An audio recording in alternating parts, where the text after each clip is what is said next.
Joining us tonight is Jake Rattlesnake.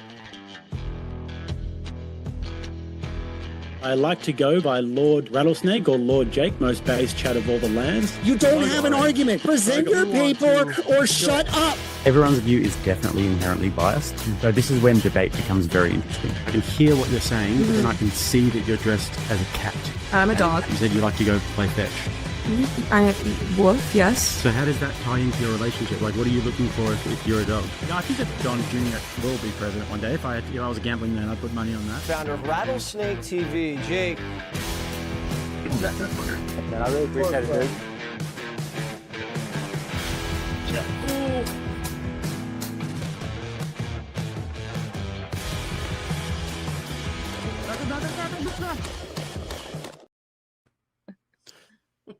Ladies and gentlemen, welcome back to another Rattlesnake TV debate night. It's been a little while since we've had a debate. I pick and choose these ones very carefully these days. I like to have quality debates on with interesting topics rather than any old debates. So we've got a very good one for you. I've been lining this up for a few months. You guys might have seen that I, myself and Andrew covered Amanda's soft white underbelly interview a few months ago on the Extravaganza when she's talking about antinatalism. So I reached out to Amanda and see if she wanted to do a debate.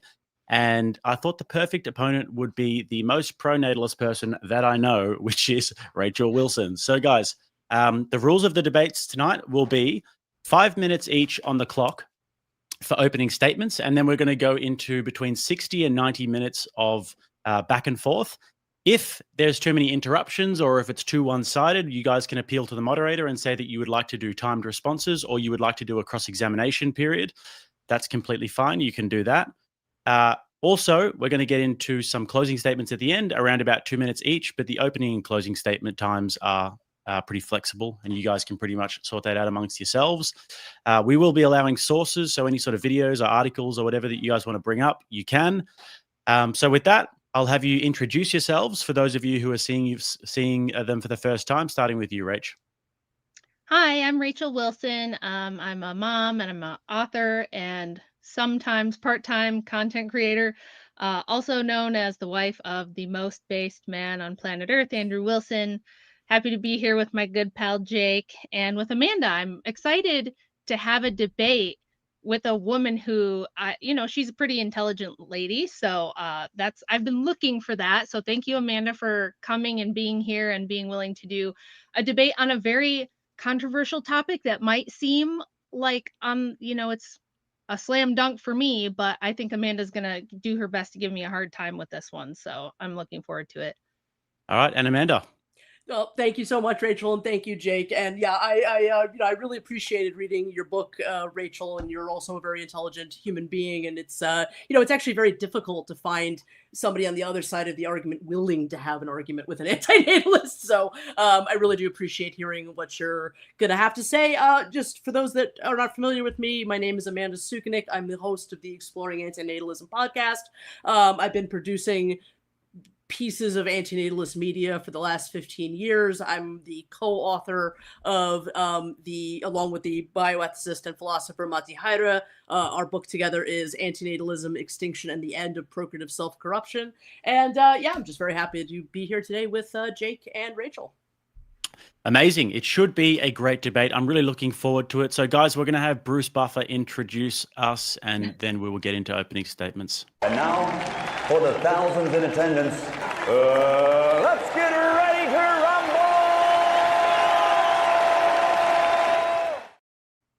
rumble! Okay, so what we agreed was that Amanda would go first, meaning that Rachel goes second, obviously. And then at the end, that would have Amanda getting the closing statements and the last word. So with that, Amanda, 5 minutes on the clock.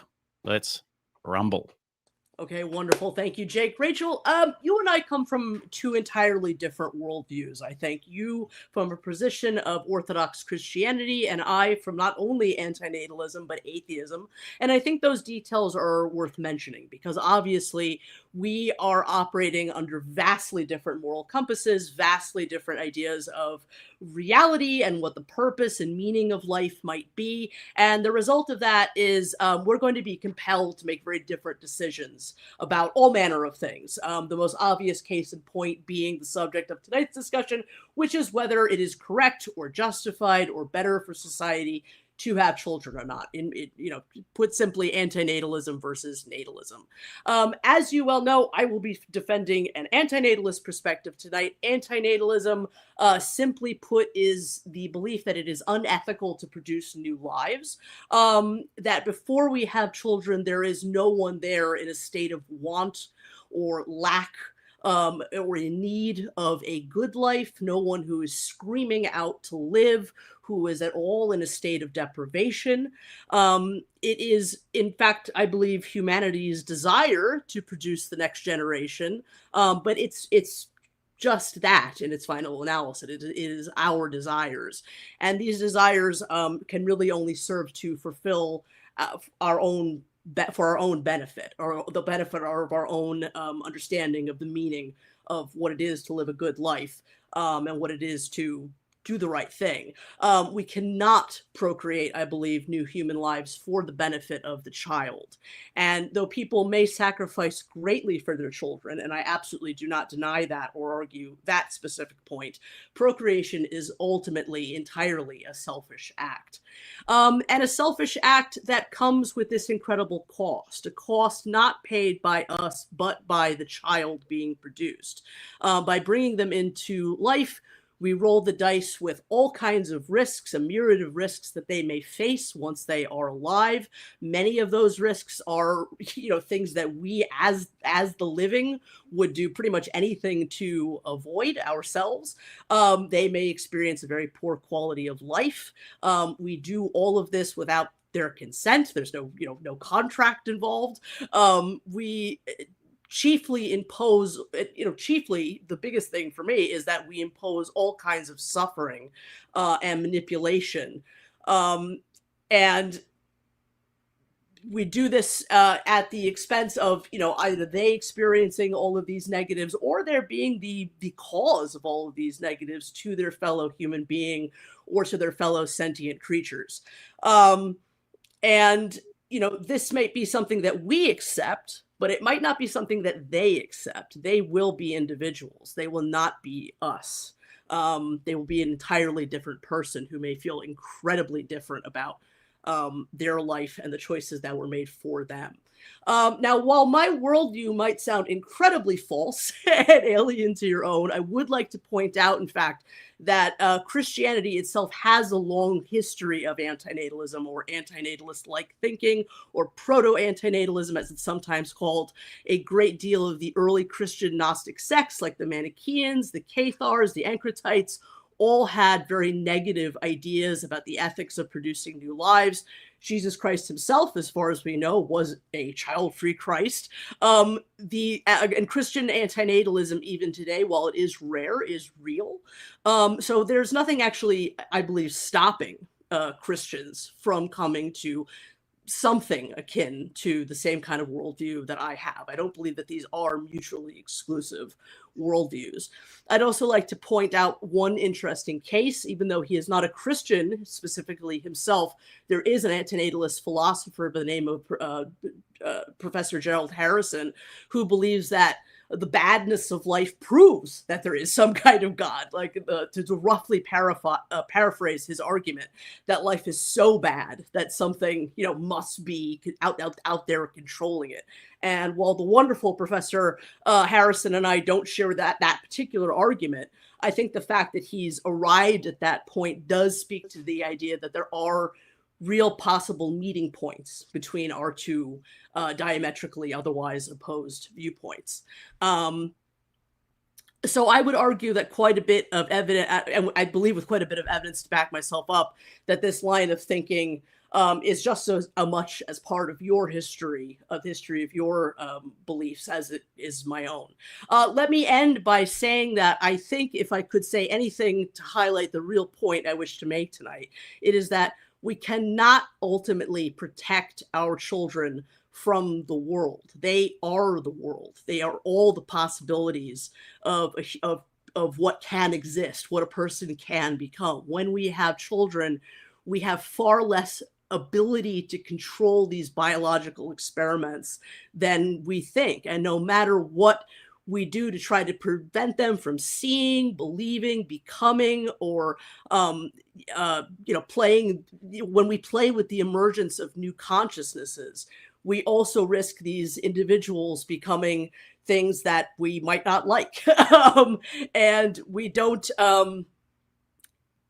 they will not be you, they will not be me, they will be their own individual. And I don't mean you in a personalized sense, I mean you in a more universalized sense. I just want to make that clear.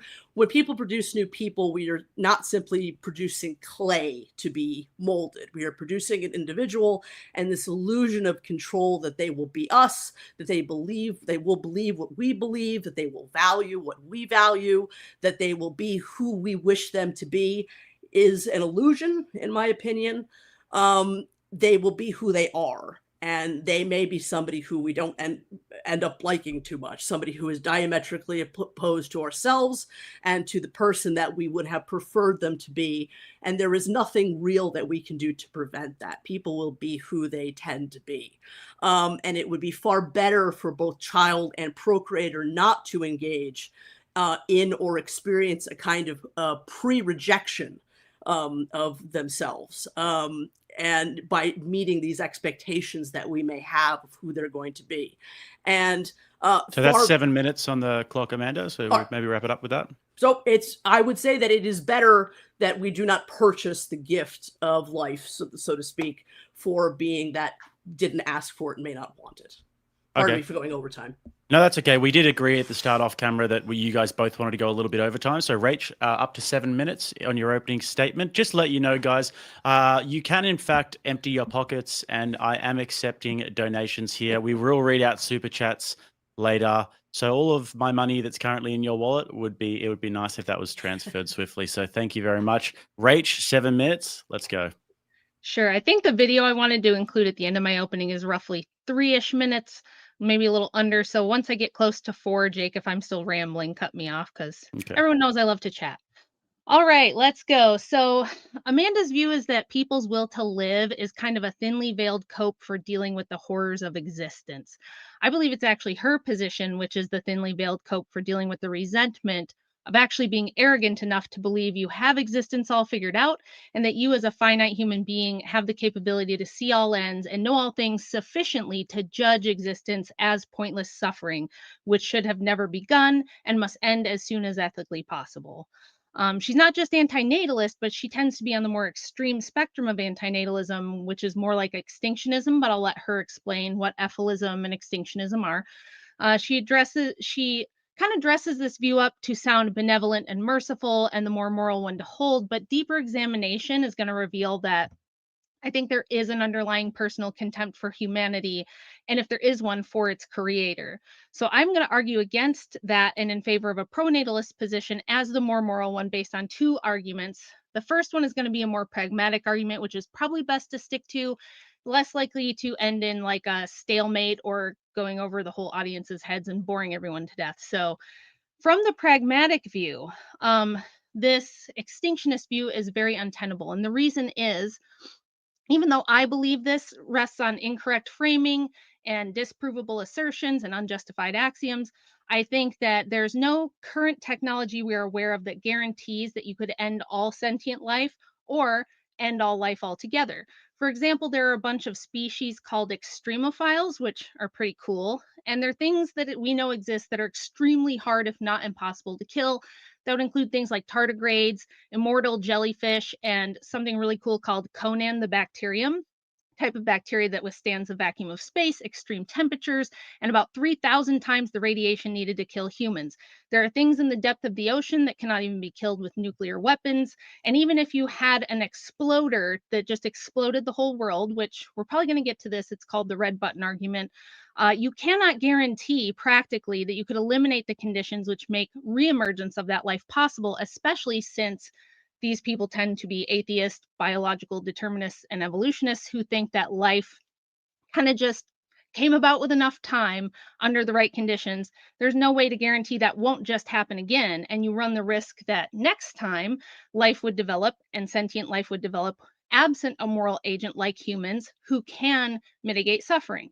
So if this were to happen, if you got rid of all humans and we just had an animal world, you would not have benevolent actors who would even have the will to mitigate suffering. You'd have an animal world that would be a predator-prey relationships. It would be pain with no medicine or treatments. It would just be diseases with no cures. It would be maximum suffering. So actually, from a pragmatic and utilitarian point of view, the smarter thing to do would be to advocate for a pronatalist position where, according to something called the World Happiness Report, which is a comprehensive study on well-being and how to enhance it all around the world, says that suffering is most impacted by people's perception of it, and that people are in reality more benevolent than people expect they would be. So people like my husband Andrew, who have proved time and again in debates with atheists that even without belief in God, the Christian worldview provides the most consistent rational means for achieving virtue, universal morality, and justice than any other worldview. So the pragmatic solution would be to encourage as many Christians as possible to procreate, thereby limiting suffering among all sentient species, since wiping life out is at this point off the table. We could also get into metaphysical arguments, and if it goes there, I'm happy to go there. I'd like to ask questions like, can you prove that there's no value in suffering when most people think there is? Or, if life has no meaning, why does Amanda derive some sense of purpose from even being here? That's 4 So minutes. with that said, we'll go into the video. All right. How do I play this thing? Himbo moment. Vinny! I'm teasing you. I need to get Vinny in here. I don't even know if he's listening. Oh, I threw Jake a curveball, guys. Sorry about that. Oh, great. Vinny's not listening. That's just fantastic. I don't even know where the guy is. It should just be like share the screen and then. Yeah, I've got it. I've got it here. Like I don't know. All right, dude. I've got the video here. What the hell? I see the little play button on my side. Do you not see that on your end? Oh, okay. It's like a. I do too. There you be able go. to press it. There you go. Oh, now we don't have. we got to the meat and potatoes quickly. All right, cool. Can't hear it. You can't hear it? No. Okay. Well, then I don't really know what to do about this. Let me see if it's like muted or something. Yeah. Rach, do you have the file? Could you like share it yourself or? Maybe. Actually, I don't think that I would have to get into my email. Hold on, let me see. Andrew knows how to do it. He's yelling at you from downstairs. I can only hear I can't hear anything he's actually saying, but I can hear him going downstairs trying to tell us how to do it. Let's see. If I do share screen, when you do share screen, it says also share tab audio. Do you have that turned on? Share tab audio. Like when you first bring it up under the Chrome tab at the bottom, it says also share tab audio. You have to turn that on or it won't. Hold on a sec. I've just got the video's downloaded. Yep, can't hear it. Hold on. Yeah, I don't know how to fucking get this audio to work. Okay, let me see if I go to my email, if I can bring it up from my laptop.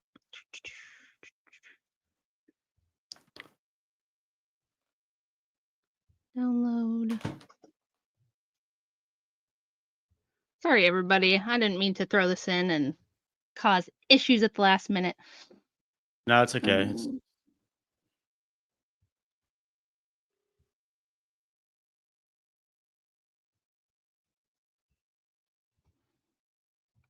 Oh, I hear a man coming to help us with tech. Okay, I've got the video. I downloaded it and I've got it here. Do you want to help me? Video up? He's trying to, but he doesn't have the. Yeah, he wants me to do it. Pulling it up, you or him? Well, he is right now. Okay, then tell him he needs to get rid of the video, reshare, and then he needs to select share with audio. Okay, he said get rid of the video and then go back into the screen share. And when that window pops up, at the bottom of the little window, it says also share tab audio, then turn that on and it should work. So give that a try. Does that make sense? Oh, now I can't hear Jake. You're muted, Jake. Who's running this show? I think he's on the phone this way. Oh, I think he's calling Vinny. Do you want to help me do it? No. He needs to share. Okay. Yeah, Andrew said we'll probably run into more problems if we try to screen share it on my end, so I think it'll mess with your audio afterwards, and we'll have So yeah. I mean, I honestly I would offer to do it myself through my end, but I'm not that familiar with StreamYard. With Zoom, it's a different story, but yeah. Yeah.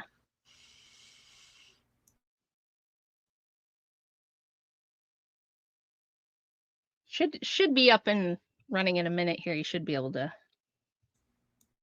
do it. It should just be if he gets rid of this, brings the screen share back up and turns on the share with audio, it should work.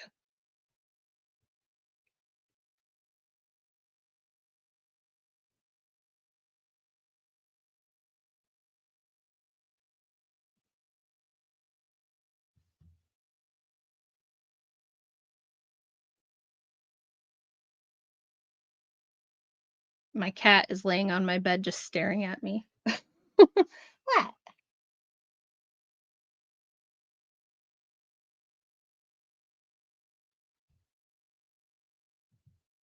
I have an addicted, obsessive OCD psychology. I'm a fucking need machine, duh. And sometimes my needs take form that are problematic. The majority of you are psychotic lunatics that probably should be shot. I mean, you know. I have, this extreme attachment problem. It's just part of how my brain works. So, yeah, I like Gary. I totally admit that I have an emotional attachment to Gary. Yes, of course. If persuading doesn't work, I would argue that sure, go ahead, push her downstairs, beat the shit out of her, do whatever you have to do. Every woman I ever stuck my dick into, I said, I don't care whether the condom breaks, I don't care whether magic fairy sticks sperm in your uterus. If you get pregnant, you're either going down a staircase or you're getting a fucking abortion, but you ain't having no fucking kid. I will kill you. Well, that's disgusting that you even say that. Well, I would kill a bitch if she tried to have my baby. There's nobody in the world like Gary. I think he deserves, and I know deserve is a tricky word, but I'm going to go ahead and use it. I think he deserves to be loved and admired. Suffocate your kids don't wait too long to do it, okay? But yeah, do it. I mean, really think about it for a minute. If a baby was sound asleep, let's say a 2-year-old baby, sound asleep, and we just give it some gas and we just make it a permanent sleep. Have we committed a crime? Is a horrible tragedy taking place? Has there been, buckets and buckets and buckets of horrible anguish and suffering? Have they taken place? I sort of do. I mean, I have to admit it that I kind of, if I'm going to be honest, I do want to.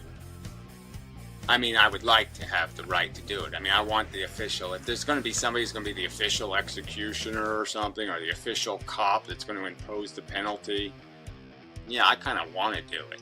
Yeah, so, look, in the interest of the end, if you could end suffering tomorrow, yeah, probably anything is justifiable.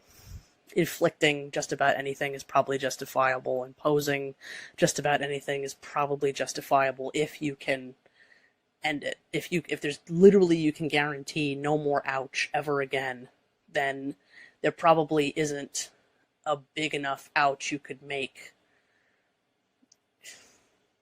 that wouldn't be justified in the interest of that end, probably by any means necessary. Like if I found out tomorrow that the only way that sentient extinction could possibly happen was skinning all the living things alive slowly, I'd hate it. But I would say. Okay, so it was nice having a YouTube channel while it lasted. I really enjoyed my YouTube channel up until now. Yeah. Sorry about that. And this is not to say that Amanda's responsible for everything Gary said, but the gentleman you saw in the clip is kind of the guy who helped introduce her to her ideology, which is Ephilism. She's made a documentary, a movie about it, and has worked with this guy for a long time. And again, it's not that she's responsible for everything he's ever said, but there are some things within those clips that I think need to be touched on. I don't think we can just pretend that this is only an intellectual debate and we're only talking about philosophical ideas. I think there's a very strong reason to believe from those videos that these are people who do not, because they don't only share a worldview with us, they have a worldview that says it's permissible to do the things you just heard about if it means ultimately ending all life, getting rid of life so that there's no future suffering. And that poses a very serious philosophical question, which is why shouldn't we, the rest of us, the majority who do feel life is worth living, do feel life has meaning, do think there's good and evil, why should we not see this as a threat to humanity and instead, deal with the problem of people who want to wipe out everyone else because they feel that existence is such a horrible thing? So let's kick it off with that. All right, sure thing. Sounds good. That sounds like a good place to start the back and forths. And like I said, guys, you can appeal to the moderator at any stage if you'd like. And we'll be reading out the super chats at the end. So with that, let's kick off. Well, I mean, I certainly can't. I don't agree with everything that In Mendham has said. This is a person that has made well over 15,000 videos. So there's the good, there's the bad, and there's the ugly. And so that is a collection of the ugly. If you watch my movie, The Ephilis, which is based on In Mendham's philosophy, it doesn't contain any of those statements. I think that sentient life is a precious, vulnerable, fragile thing in harm's way when we produce it. So all of the horrors that are possible, procreators run the risk of their children befalling when they make the decision to do this.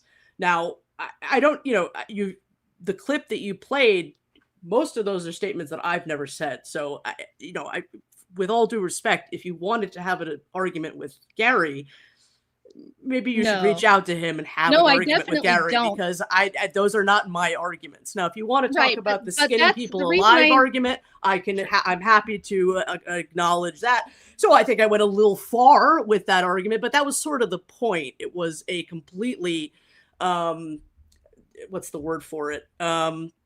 You could not possibly cause sentient extinction by skinning every living thing alive. Right. It's an absolutely insane thing to say. And that was the point of saying it, was to find an example that could not possibly exist. And it is a philosophical point. Sure. What is an acceptable price for no more suffering ever? Right. And I struggle with that. I don't think that it's an easy question to answer. Again, I answered it in an incredibly hyperbolic fashion. We'll get Rach to respond to that one. Yeah, and to be fair, Andrew and I both have had our fair share of people taking clips of things we've said that with no context sound crazy and sound insane. I wasn't trying to do that at all, which is why at the end I did include that, because I do understand you're giving a hypothetical we're not going to have to deal with. Right. It's not like that's going to happen, but it does kind of illustrate for us like just how far you go compared to some other antinatalists who just think it's better to like plead with people to have less children or things like that. You really do think that, and I'll give you credit, by the way, because I've had this argument with other people where they refuse to take this ideology and this philosophy to its logical end conclusion. They try to like equivocate on that, and you are more likely to bite the bullet and just say, yeah, I think the ultimate end goal is for nothing to exist. Like that would be best in a world of goods, betters, and bests. Non-existence is best.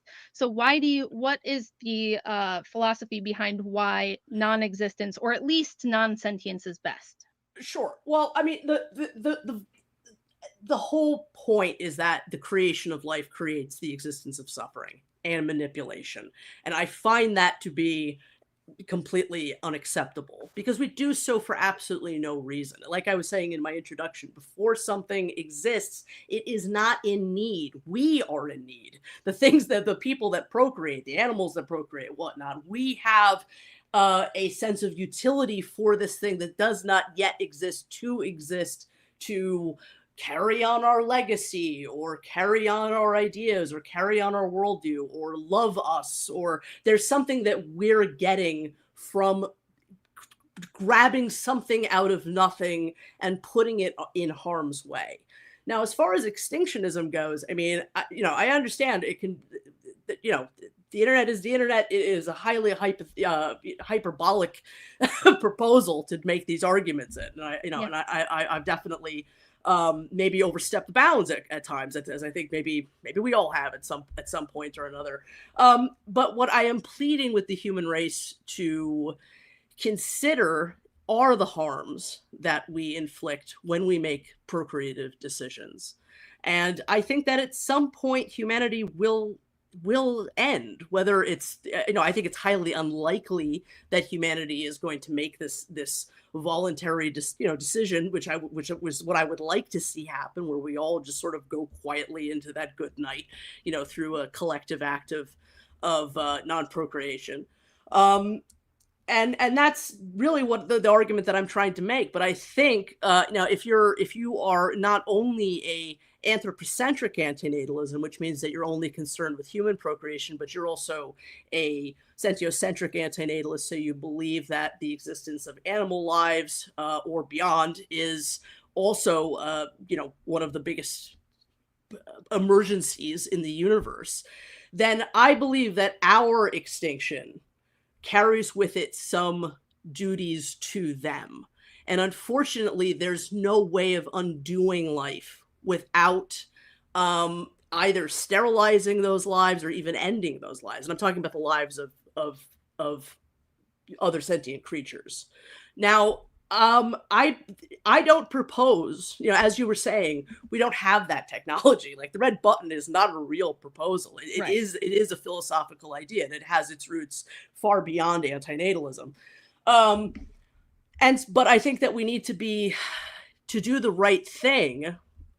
We need to be thinking about that end. How do we end gracefully and not badly? Because the end of humanity, the end of sentient life, I think it is a reality that will befall living things at some point.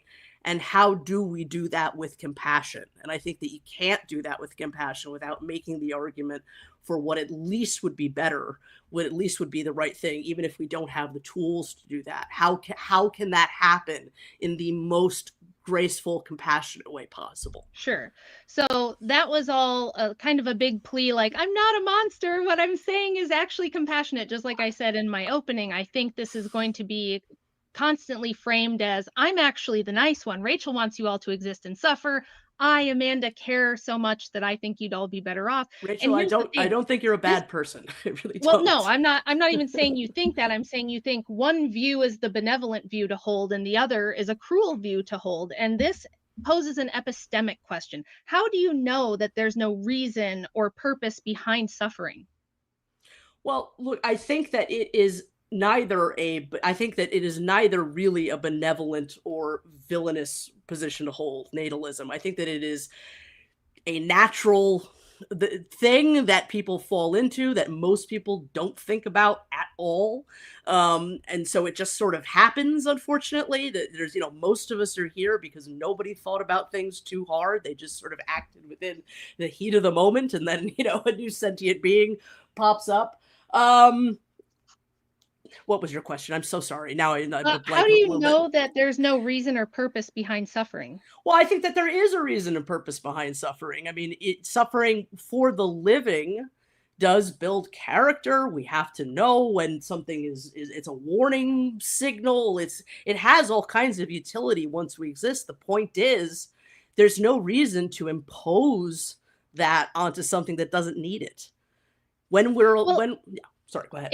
It's interesting too that you said you think that most of us are here because people just didn't really think about it. And I've watched a lot of your videos and I've read quite a bit of your book, and usually what you say is that the reason people reproduce is out of selfishness, and because we are propagandized and we've had this idea imposed on us from a young age that we don't have a natural drive to actually have children, but a natural drive only to have the sex that produces children.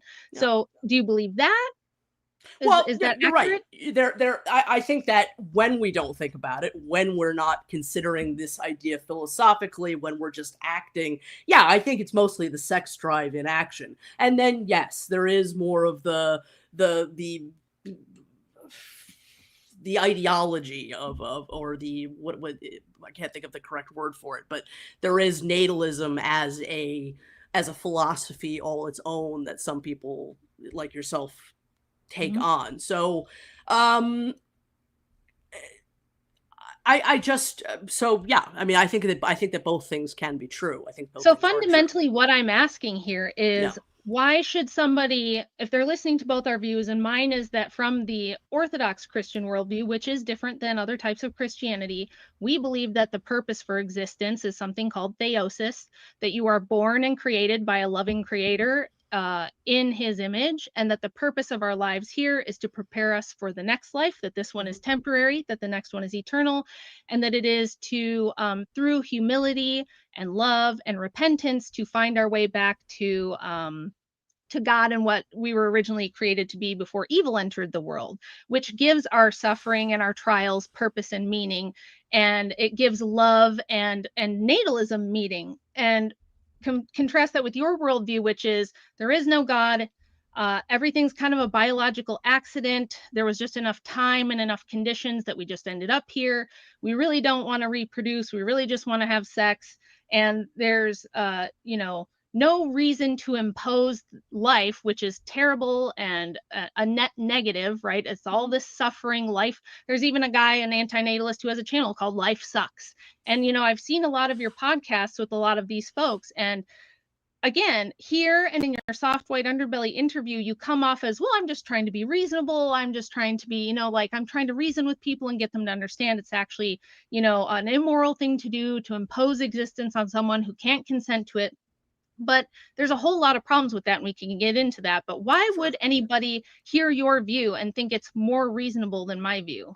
What's the actual epistemology? How do you know that I'm wrong and that you're correct about the nature of life and that there is no creator and that this is all just a biological accident? Well, I don't know that you're wrong with in any kind of absolute sense. And my mind is always open to the possibility of being changed. But I also, what matters most is why. I guess a question for you is, why are you so sure that the people that you will produce, or people with your like-minded view will accept your worldview? Because again, as what I was saying. Oh, I'm not at all. I'm not at all convinced So of that. why take that risk? There's every chance that out of the 5 children I have, 1, 2, maybe 4 or 5, maybe all of them will become atheists. They won't believe in Christianity anymore at all. That doesn't mean that I don't still have the imperative to do what the Lord says, which is go forth and multiply, to make more image bearers of God who could potentially be good moral agents in the world. And that even if they aren't, and even if there is suffering in their lives or they cause suffering for others, that God can bring good from that suffering. So the Christian worldview says, yes, there's suffering, but God has decided that there, like a famous quote from Augustine, that the Lord has decided that there's more utility in that suffering and that it can be used for more good than for bad. And I don't believe that I have enough knowledge, because I can't foresee all ends. So part of this worldview that you have is that morality basically boils down to consent, which is something I've wanted to debate for a long time, because I've heard so many utilitarians and libertarians and like even liberals argue this, that consent forms the basis for all morality, which I think is silly and stupid on its face. You can't say that consent is the only thing. We could consent to things that are harmful, to things that are bad, even if we agree that those things are bad. So consent doesn't make it moral. So what's your basis for saying, because you guys say, right, unless you have another argument I'm not aware of, your argument is that you shouldn't bring humans into existence because they can't consent to existing before they're born. It is a antinatalist argument based on consent. And I bring it up because it just is an argument that a lot of people conform to. I don't typically make that argument myself because it's very easy to get caught up in, oh, but you're talking about non-existent beings and we're talking about counterfactuals, and then people get kind of lost in that. More so, what I posit is that it is a risk to create new human beings, that you may have these beliefs about, bringing more children to the glory of God, and that God will protect them, and this is what, this is what he wants, and you're a vessel for that idea. But just the idea that this might not be a reality that your children accept, and that they may come to really be quite angry at you, not happy with the decisions made for them. I can't imagine being. You're a very intelligent person, and you can see the other side of what your child might experience, despite what it is that you believe to be the correct thing. And so I just don't know how you mentally make that leap over into finding that to be an acceptable proposition. And I'm sorry to get, personal. I wish absolutely nothing but doesn't the bother me happiest at of all. lives So, for you and your children. well, this is the problem with negative utilitarianism to begin with. It boils everything down to all life experiences being valued with some type of scale from negative to positive, from suffering to pleasure. And I'm wondering if you can tell me, because when I think of life, I think of life experiences usually being a mix of pleasurable and suffering, right? So like, I love working out. I've been weightlifting for 17 years. Leg day is both pain and suffering and pleasure and satisfaction for me and for everybody else who's ever done a hard leg day. Can you tell me where the line is between suffering and pleasure, and how do we know where that line is?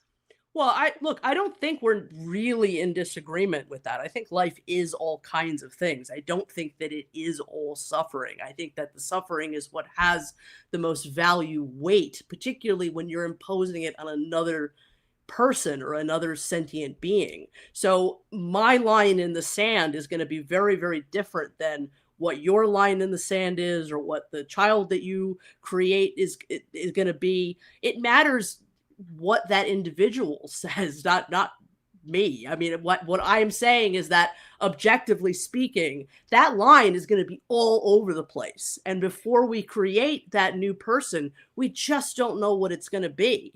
And we're asking them to accept this line. We're asking them to say, well, like, I find leg day to be an acceptable price. But it really, I mean, it sounds even absurd to me to say, like, well, I'd rather not live because of leg day. But I'm just saying that may very well, be an unacceptable reality to this new person. And so why not take the fail safe? How are you so sure of the existence of a God, and this being the meaning that you have to create out of your own sense of purpose and direction, that you're willing to make some other non-existent individual pay that price? Wow. I gotta say, it's a little disappointing that we ended up so quickly right at the point that I end up with all utilitarians, where they basically concede, hey, my whole worldview is arbitrary, it's subjective, it's just based on personal preference. And when you say, how can you take that risk? Well, I'll explain. It kind of goes back to Pascal's wager here, but it's a little bit even more in depth than that. And I didn't think we'd get into metaphysics this quickly, but the risk you're taking by assuming your worldview is correct, which you don't have any good foundation to believe your world is correct, that there's no creator, that there's no purpose, that there is no utility in suffering. So with this problem that you have, if life has no meaning, there is no God, there are no higher duties, then we have no reason we ought to value consent. We have no reason we ought to care about suffering whatsoever. And you cannot, your worldview basically, if you're wrong and there is a God and life after this mortal life is eternal, you're basically condemning everyone to eternal suffering, if you ever got your way and had extinction. Me, on the other hand, if I'm right, at least some people get eternal well-being. Maybe a lot of people get eternal well-being, and those who didn't ended up there because of their own free will. And if I'm wrong, all we get is what, and you're right? If you're right about the world, then when we die, we just have everlasting neutrality, everlasting peace. We just go to sleep, we never wake up, and we suffered for a short, finite amount of time when we were here, but that's not so bad. So I would say that, but even more than that, even more than this question of, we could always just go back to, we both have axioms and whatever, but yours are particularly unfounded because we could just look at transcendental categories like the logic required for you and I to be here and think through these things, for us to be sentient, for us to think through the logic of our arguments. Hard to justify that if there's no God. Let's go back to your red button experiment. And would you prefer to end all life, or do you just advocate for ending sentient life?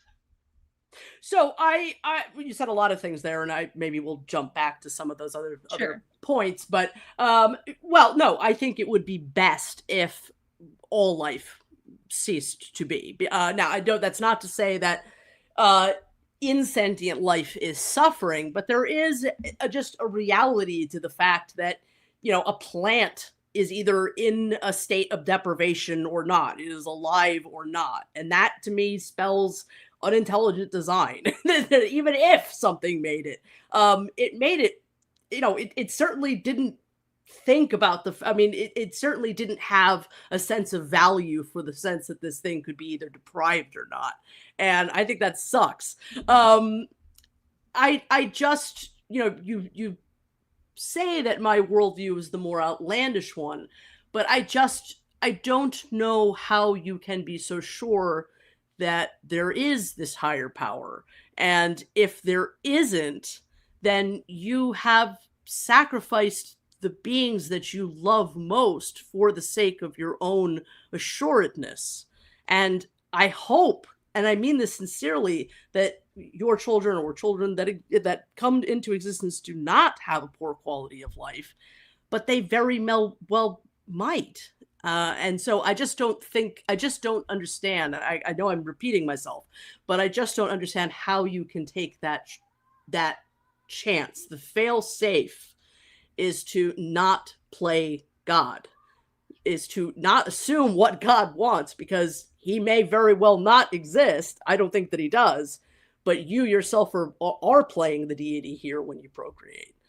So it's actually the opposite. You guys with your position are the ones that think you're God. You have the arrogance to believe that you can see all ends, that you can take a utility calculus and decide what's moral, what's good, what's bad, that you've already decided there is no purpose to existence or suffering.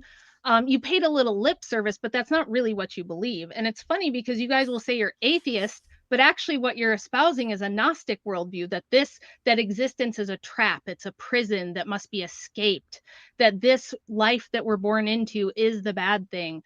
And when you, in your opening, you were talking about early Christians. Gnostics are not Christians, they're antichrist. They are anathematized in the church. Everything about their belief system is the exact opposite of Christianity.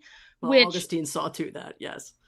Yeah. He was a prior Manichaean too, so he made sure that his Manichaean brothers were all killed so that a more orthodox Christianity could survive. So I don't. Right. Yeah. Well, I mean that in your soft white underbelly interview, I know you said in there that you were kind of unemployed or partially employed. Did I hear you say that you're a caregiver? Yeah. Yes, I'm a caregiver. Would that be for elder people, sick people, children?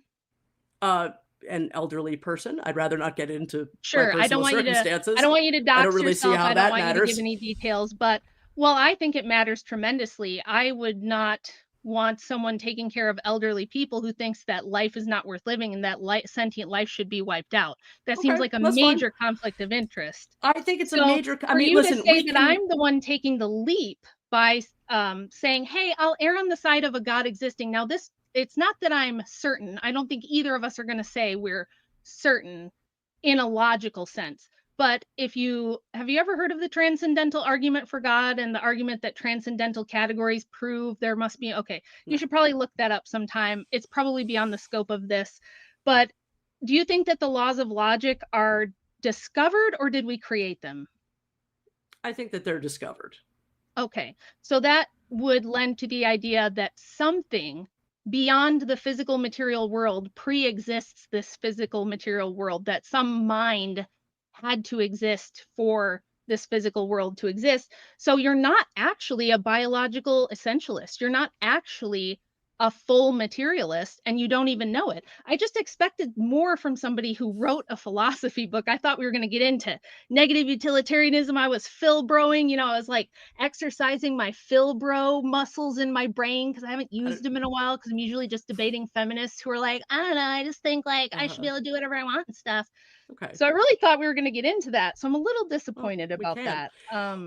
I thought there would be more than incredulousness that you don't believe God exists, and bringing people into the world might be bad. I think it's very simple. I think there's no God. I think there's ouch, and I think that there's fail safes. I think people have sex drives, and we come to have ideas about the world, and we either throw new people into those risk categories or not. We either make people believe what we believe or we don't. I don't think it's really much more difficult than that. I don't think it's much more complicated than that. I'm trying to say that it is better not to make people suffer. And the best way to not make people suffer is to not reach out into nothing and pull somebody out of it for absolutely no reason. Well, since you've already conceded that we do not have the technology to wipe out life right now, you and I, at best, we have a few decades left in this mortal coil. Sure. So in the decades you have left, you get some sort of purpose from putting these ideas out there. Sure. You've taken the trouble to write a book. You've been making videos for almost 15 years. You're here. So what is it that you would prescribe? What are your prescriptions for what we ought to do and why should we do them? I don't want to assign we're already, those of us that are already here, let's live out the rest of our lives if we choose to. I believe that people should have the ability to, with medical, intervention, end their lives if they decide to. But let's live out our lives. Let's not make anybody else live it. And then let's just exit it. And let's try to see what we can do in the most compassionate way possible for the rest of sentient and non-sentient life. Let's put nothing else in harm's way as much as possible. So ending we can, Rachel, we can throw the you're selfish, I'm selfish thing at each other all day long. I don't think it's going to get either of us anywhere. And I've done it, you've done it, fine, it's okay. Sure. But I don't think there's much else to say. I mean, you're either throwing things into the possibility of suffering or not. I'd like to walk through the practical implications of what you'd like to do. So I know that you've done some work with the organization Stop Having Kids, right? A little bit, like just, maybe showed up to some of their events. So if you guys got your wish and you convinced most people to stop having kids, we're not talking about ending anyone. We're not talking about deleting anyone. We're just talking about not making new people. What do you think would happen if you guys got your way? World population it's already, if people think that Amanda's crazy and this debate isn't worth having, just take a look at the birth rates right now. Yeah. Okay. But they're not being convinced science and by technology and liberal, Let's also be clear about what's that? People aren't choosing not to have children because of antinatalism. No, but I'm just saying, like, but you could argue, and I do in my book, that Malthusian propaganda has had a big impact, that environmentalist propaganda has had a big impact, that feminist propaganda of all has had the most impact in convincing women of this mentality that life is a prison, motherhood is a prison, that you're trapped, that you can't live your best life, that children are a ball and chain, that just being a baby factory is gross and weird, so this mindset in this age of new atheism and industrialism and feminism has done a lot of bad work, in my opinion. It's been more effective than I would like it to be. But let's just say that it keeps going down this path. Let's say we continue and the birth rate continues to decline, and the broad antinatalist perspective takes over, and eventually we do have just a very tiny population, or no, and eventually no human beings at all. What does that mean for the rest of life on this planet? Well, it means that human beings are either going to value being the stewards of the rest of life or not. It either means that the animals, we're going to do something to make sure that animals are not trapped in the cycle of sentience forever or for an indefinite period of time, and that their suffering doesn't go on and on and on. We're either going to value that, or we're going to allow animals to inherit the earth. Now, antinatalism is not a monolith on that subject at all. There are forms of antinatalism, like the voluntary human extinction movement, that does believe that we should allow the animals to inherit the earth. That is not my view. I believe that we should do something to. What should we do? I don't know. And that's, I am not, I mean, I'm trying to make an argument for what I believe is the correct path. Now, how you implement that, how you engineer a graceful exit for all of sentient kind or all of life, it's a lot more than a schmucky little artist, can figure out. And I've said that again and again and again. I believe that this is sort of something that humanity needs to take on as a future project.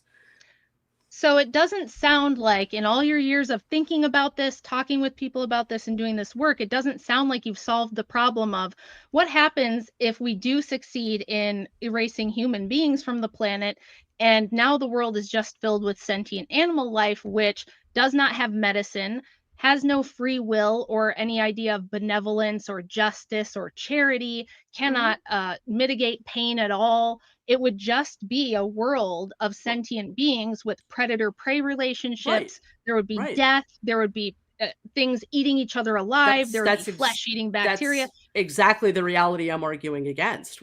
I think that human beings need to take some responsibility for the fact that that will be the circumstance that we leave behind. But now, we've already established that you don't know of any technology that could ensure. Well, I don't.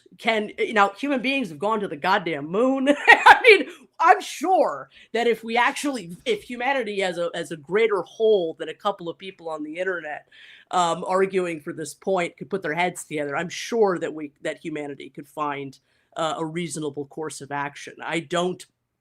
Listen, we do sterilize animals in the wild even now. We do. There are certain. I mean, we unfortunately are bringing species to horrific extinction even now. I believe that there has to be ways in which we could do that in a more benevolent fashion. So I don't think that these are these are circumstances that we can't possibly find the tools for. All I'm trying to do is make the argument that this is the correct end game, that this is something that we should value, and this is something that that humanity has to value and work on. Now, but what we don't want to do is say, espouse an idea like this and then have, because right now there's some pretty smart people out there who've talked about this. You're not the only one, I'm not the only one who's had these discussions. And as far as we know, scientists say, even if you had your red button, and guys, the red button thought experiment is, if you had a red button and by pushing it, you could explode the world or just poof it out of existence somehow. Would that be the moral thing to do? Amanda's position, she said a million times, yes, yes, yes, she would hit the red button. Now, here's the problem. From her worldview with evolution, there is no way she could guarantee that life would not just come back, that it would come back possibly in an even more malevolent form with more suffering than what we have right now. And on a practical level, if she wants people to start trending towards depopulation, we will get the hell world I just described. If human beings cease to exist, if we end up like South Korea, which has a birth rate of like 0.7 right now, that's an extinction level birth rate. If you were to continue that, there comes a tipping point where population scientists say there's not much coming back from that, at least not to have the world we have now. It would be something else. So you take this huge risk of having a world with infinitely more suffering and no benevolent human beings, no Christians, nobody with a higher nobility or an idea of justice or benevolence or charity or helping others for no reason. You run a very legitimate risk with Amanda's prescriptions of inheriting a hell world of nothing but suffering with no human beings that have free will there to do anything to mitigate it whatsoever. So why, in the situation we find ourselves now, with the technology we have and the knowledge we have now, after thousands of years of philosophy and science and now hundreds of years of technology, why doesn't it make sense to take the most benevolent people who have a universal moral ethical code that does seem to give people purpose and mitigate suffering? When you look at the happiness index, Christians and religious people are the happiest on average. But even more than that, people who are like born sick and live lives filled with suffering say they want to exist and that they do find meaning in their suffering. Why not lean into that? Why not push for a more pro-natalist policy with less animals? Because animals have a much more suffering existence. So more people, less animals, less suffering from your utilitarian worldview. So from your own worldview, my prescription would cause less suffering, and yours would almost, don't see a way around it. I'm waiting for you to give me a way around how your worldview doesn't inevitably result in even more suffering.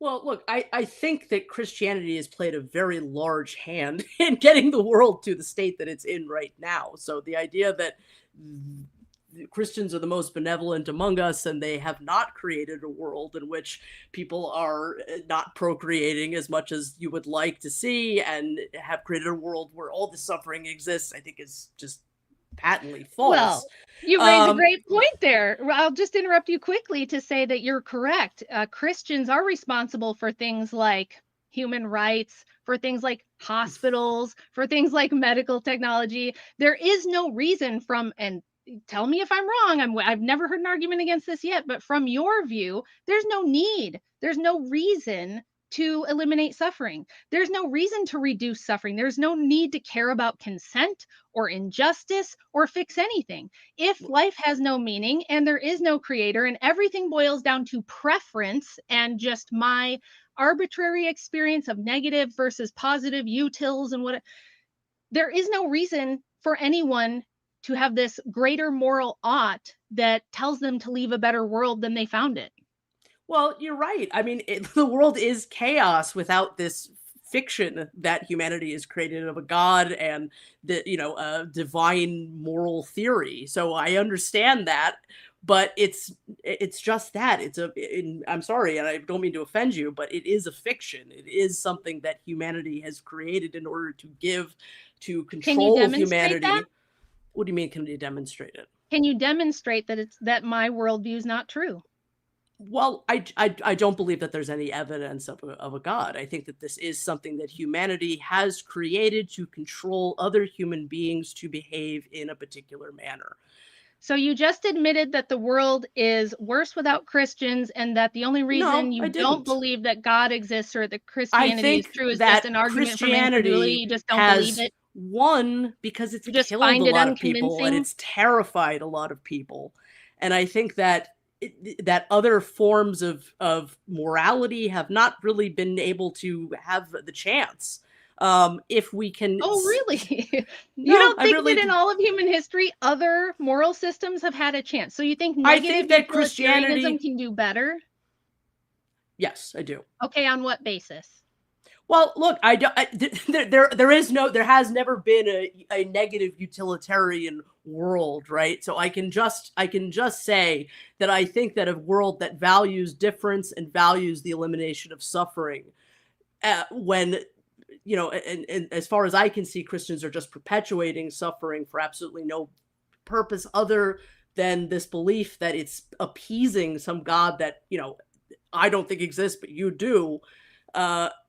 I don't think that that's creating a better world. I just think that if anything is to be followed, it's that we know that suffering is something that people don't enjoy experiencing.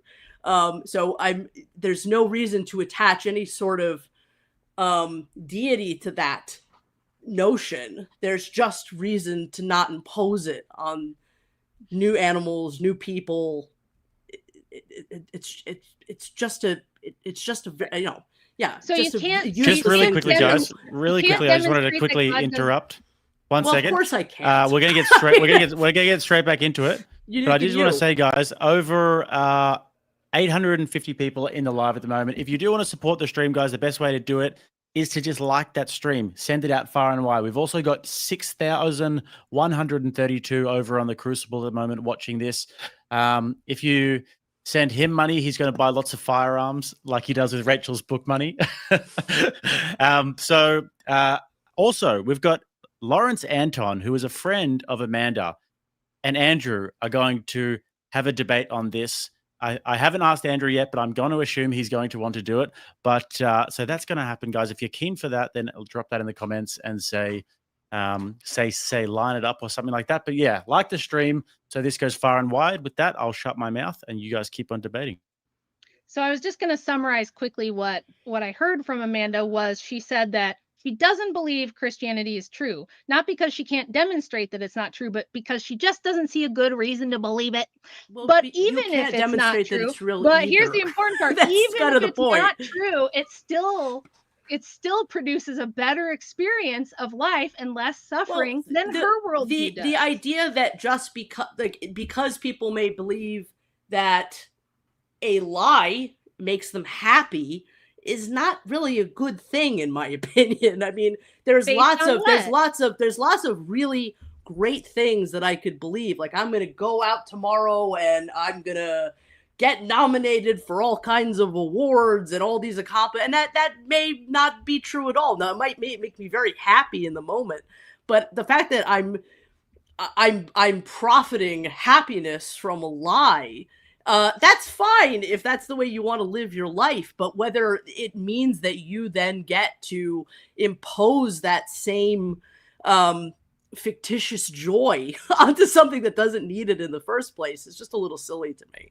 Well, it might be silly to you, but from your own utilitarian worldview, can you tell me why that would be wrong? Because from a utilitarian perspective, a lie that makes everyone happy and provides better well-being and more positive experiences and less negative experiences would have to be good. It would have to be moral. I don't know how to make this argument to you other than to personalize it. Let's say your child ends up becoming an antinatalist, okay? You've done everything possible to make sure that they have a good life, that they're happy, that they believe in God, they have all of your values. And let's say they end up being somebody more similar to myself.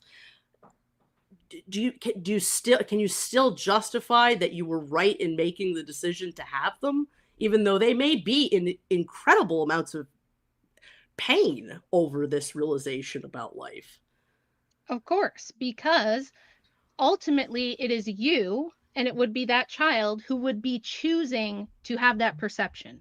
So you and other people with your same worldview this is what the data says, is that people with antinatalist worldviews, utilitarianism, leftism, are notoriously more likely to be depressed, to be suicidal. Well, yeah, because we're facing reality.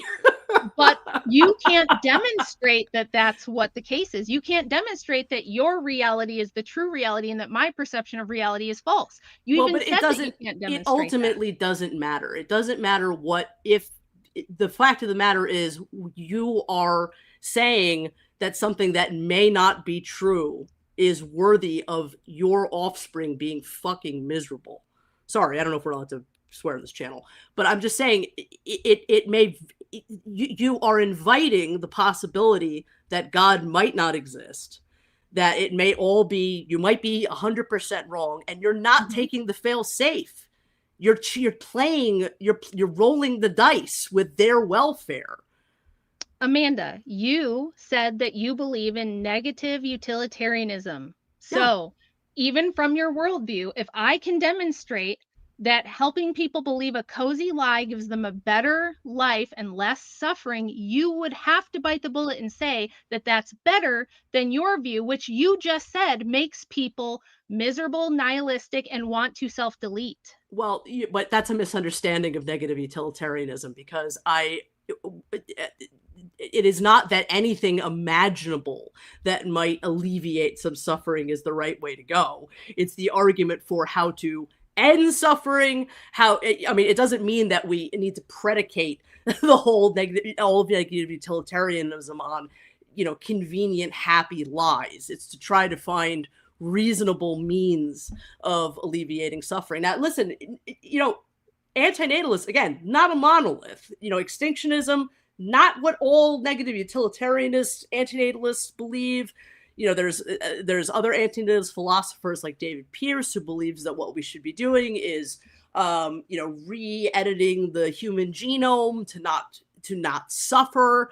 There are other. It's pretty rare. Actually, I think Lawrence sometimes makes this point that, if we could, gerontologists like Aubrey de Grey, and I think the philosopher John Harris also makes this argument sometimes, that if we could, dramatically extend human life, that there would be less reason, or maybe no reason, to have children, or that there would have to be some trade-off. So there's all kinds of other, possible answers to this conundrum. It doesn't have to be that. It is the perspective that I take on. I think it's better to just not mess with it and to end it. but yeah, there's all kinds of different answers that don't have to settle for the easy answers of, well, let's just feed people a God story and that'll make them happy. So do you believe that there's such a thing as objective reality, and that your version is more objective and mine is more fantastical and fabricated for the purposes of helping me cope with the horrors of life? Arguments of cope. I don't know. I don't know you all that well. I don't know if this is what you're doing to cope with the realities of life. That's an argument that I don't make ever, and that's not my point in saying any of this. Well, let me ask you this. Do you think men can be women and women can be men? I think that we should honor what people say about their individual experiences. So if somebody wishes, but I don't really, I really don't know why you brought up that subject all of a fabricating sudden. an internal reality if it makes them happy. Just Well, not the Christians. I don't. The No. transgenders can, but the Christians, they're silly. I would say that you're doing a lot more harm, because you're bringing new people into the world knowing that something terrible can happen, than somebody who has an internal reality that might not make. Now, again, that may be a reality that befalls a child you will have. So if that makes you so unhappy, if that is a possibility that makes you, that I get the sense fills you with some level of disgust, I don't know why you would roll those dice. No, Why? I didn't say it. Now listen, this is where you're assigning intent to me. You said you don't know me and you don't know about me, and I didn't say that anything about my own personal disgust or one of my children. I just don't know why you bring it up otherwise. If one of my children becomes trans and there's nothing I can do about it, I did my best, and that's how the cookie crumbles. That doesn't get us away from the fact that your argument is completely contradictory and totally incoherent, because you think that when Christians assert that a God might exist, or that at least living in such a way that a God might exist, and taking Pascal's wager is silly, delusional. You don't see it's an argument from incredulity that you don't see a good reason to believe it. You think your reality is true, but then you'll also say that if you find utility in pretending to be a lady when you're a fucking dude with a beard, that is perfectly acceptable and a fine thing to do. Please square that circle for me. You're putting all kinds of words into my mouth. all I have said is that I think that, listen, you're free to be a Christian. If that's what you believe and that's what you want to believe, that's the Oh, now worldview you're that going you to hold switch. dear. You're going to pivot to a libertarian. Hey, you do you, I'll do me. No. You are advocating for the extinction of all life on this planet, ma'am. And you'd better have a better argument and a more coherent argument than, I don't really believe Christianity, but if a man wants to believe that he can be a woman, go for it, buddy. Why but are you let's wipe bringing everyone out while we're at it. transgenderism into any of this? Why are you doing that?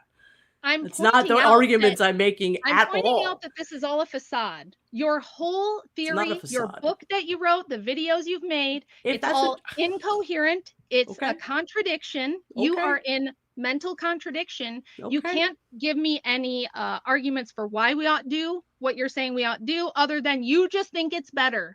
And you can't tell me how we're going to get there. You're like, well, we don't have the technology to do it now, but I still think we should try. And I say, what if that results in infinitely more suffering? And you're like, I don't know. I just think we should still try. It's like, if you're going to write philosophy books with people and publish them in Cambridge, I expected better. I'm just a homeschool mom with a high school diploma, and you are presenting incoherent arguments that don't work and incoherent logic here. So maybe you can express it better. You are also espousing that there might not be a God. You're admitting that you might be wrong as well, and that if you have a child under that belief, you might be doing them harm.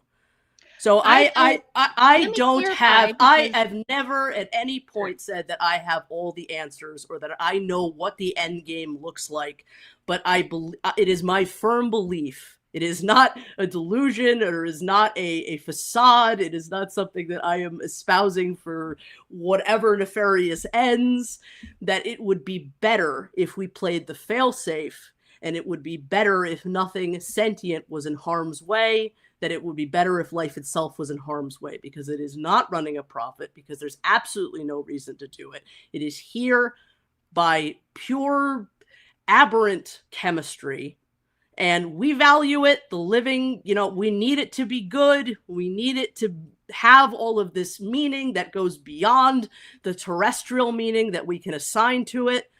But if there is any doubt that might be the case, that God doesn't exist, and that if there is any doubt in your mind that a God exists, and if I am in any way correct that all you are doing is rolling the dice with the sentient welfare of the things you espouse to love the most, then again, I just don't understand how you could possibly justify that decision. Well, let's go back once again and just point out that the reason you're like, I don't understand why you're bringing this up. I'm going to call it Matt Dillahunty's dilemma, right? That you and other atheists will say to Christians that it's actually not good for you guys to come up with these lies and these things that aren't true, these fantasies that even if they help you cope with life, even if people report more meaning and purpose, less suffering, a reason to suffer, that you find purpose in the suffering, if you're going to suffer anyway, that it's not worth it because it's not in touch with reality. But then you guys are perfectly willing to allow other people to have internal fantasies, as long as those things, for example, feminism. If you don't like the transgender thing, let's take feminism. Letting women believe that they're just like a man, that they can do anything a man can do, and that their rights do not exist explicitly at the behest of men who are willing to enforce those rights is Delulu Fantasyland. Yet you will all inevitably argue that we should continue it because it's better, because women might suffer more if we don't let them. Yet when Christians say, you can't prove to me that there's no God, you cannot demonstrate that Christ didn't rise from the dead, or that God didn't create us in his own image for a purpose. You can't, and no one else has ever demonstrated that. You just find it incredulous, and therefore you think there's a risk there in people being born. Yet when we ask people, you're in this tiny minority. It's something like, I don't know, probably 97% of all people, despite their suffering on this earth, say they prefer to live. And you're saying they're all crazy, and you're the one who has the coherent view. Yet when I demonstrate it's incoherent, you have nothing but equivocation. You won't actually address the problem of how is it okay for you to grant other people delusions if it helps them cope, but not Christians? Why is it okay? Because The again, whole point, they're not creating new people. You're creating new people. Well, I've haven't said it a million times. You are the Yeah. one rolling You the haven't risk. demonstrated to me that more people equals more suffering. I'm positing that more people could and does equal less suffering, and you have nothing to say to that. If we continue to depopulate the planet and get rid of humans, we are left with anybody ever watch the Discovery Channel? I think that Animal Planet? I think that we You run ever the risk watch of there jackals being eating more things alive from the suffering feet up? without more people if we do so without some sort of plan. Right now, But you're everything telling is me you don't have is a happening. plan. No, I know, and neither do you. Is the point?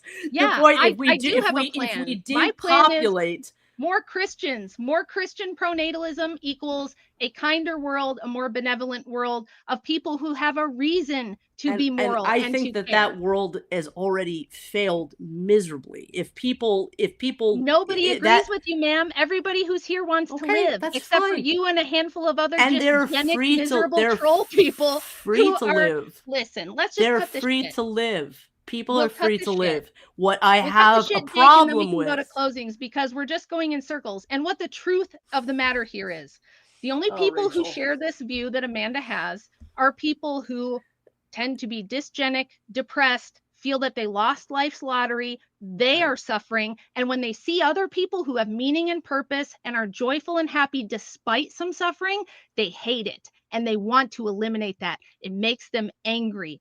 That's the truth. If you get, and that's If why I that's showed your that video in the impression, Rachel, beginning. I'm so sorry. That's why I showed that video in the beginning. You can deny it, and maybe you're a special exception. But your friend Gary, who's your muse, who's your who inspiration, you should argue with. Why don't you email him? Why don't you argue with Gary and he can make his arguments instead of me? Who I showed a video. You are of arguing you with somebody who's agreeing not with him. online with you right now. You think he's I'd be happy to get valuable? Gazza. You think- I'll get Big Gazza on the channel. I'd be happy to do that. So, I mean, look, Rachel, you're making all kinds of assumptions about who I am, how I feel about my own life, what my motivations are. You think they're it'd be based better on if you were never absolutely born. nothing. You think it would have been better if you'd never existed? I think that it would be don't. better if none of us had ever been born. I think it would be better if people did not play with the Who are sentient you? welfare. Who are you to say that? Who are Who you are to tell you to Jake? create somebody? Who are you to tell Jake did it not would be better if ask he had for never it? lived? Look, I hope that Jake has a wonderful life. I hope that you have a wonderful life. I'm not miserable in my life. I hope that I get to end at the time of my own choosing. I have my sadnesses. I have my joys. I'm an artist. I'm a toy collector. I mean, I take all kinds of tremendous joys in this life, okay? But what I would not do is impose it on a new consciousness, because that consciousness is not going to be me. And the candy that I think is absolutely delicious might be poison to them. And we can't know that until we have already kicked that new sentient creature out of the plane and then ask them if they enjoy flying. Well, here's my question to you then. Doesn't your continued existence guarantee suffering? It means if you continue to exist, I'm already you here. will suffer. Wait, yes, you'll suffer. And what if your suffering causes other people to suffer? What if people who care about you unfortunately suffer? Then don't you have a moral obligation to prevent that? No, because I didn't bring myself here. And it's not, and once you are alive, once the decision has been made for you to exist, once somebody else has bought you the gift of life, so to speak, then there are addictions. There are things that you have attachments. It's not easy to kill yourself, Rachel. It's not exactly easy to be alive and to be sentient, to be sensate, and no matter what your worldview is, to then go and end yourself. It's not an easy proposition. All I can do I think is... what you should do is sit down and do the utilitarian math. I think you should do some negative utilitarian math and figure out if the math is better if you continue to live past today or if you don't. Okay. And if you determine that the math Whatever. is not in your favor, then Godspeed. Go to Canada and sign up for the MAID program, and that's it. And you will have... Well, what I would at rather least do, been Rachel, is consistent. argue that something like MAID be made available to all people. I have my life while I'm still alive has utility because I can make these arguments, and that's what I've dedicated my life to doing.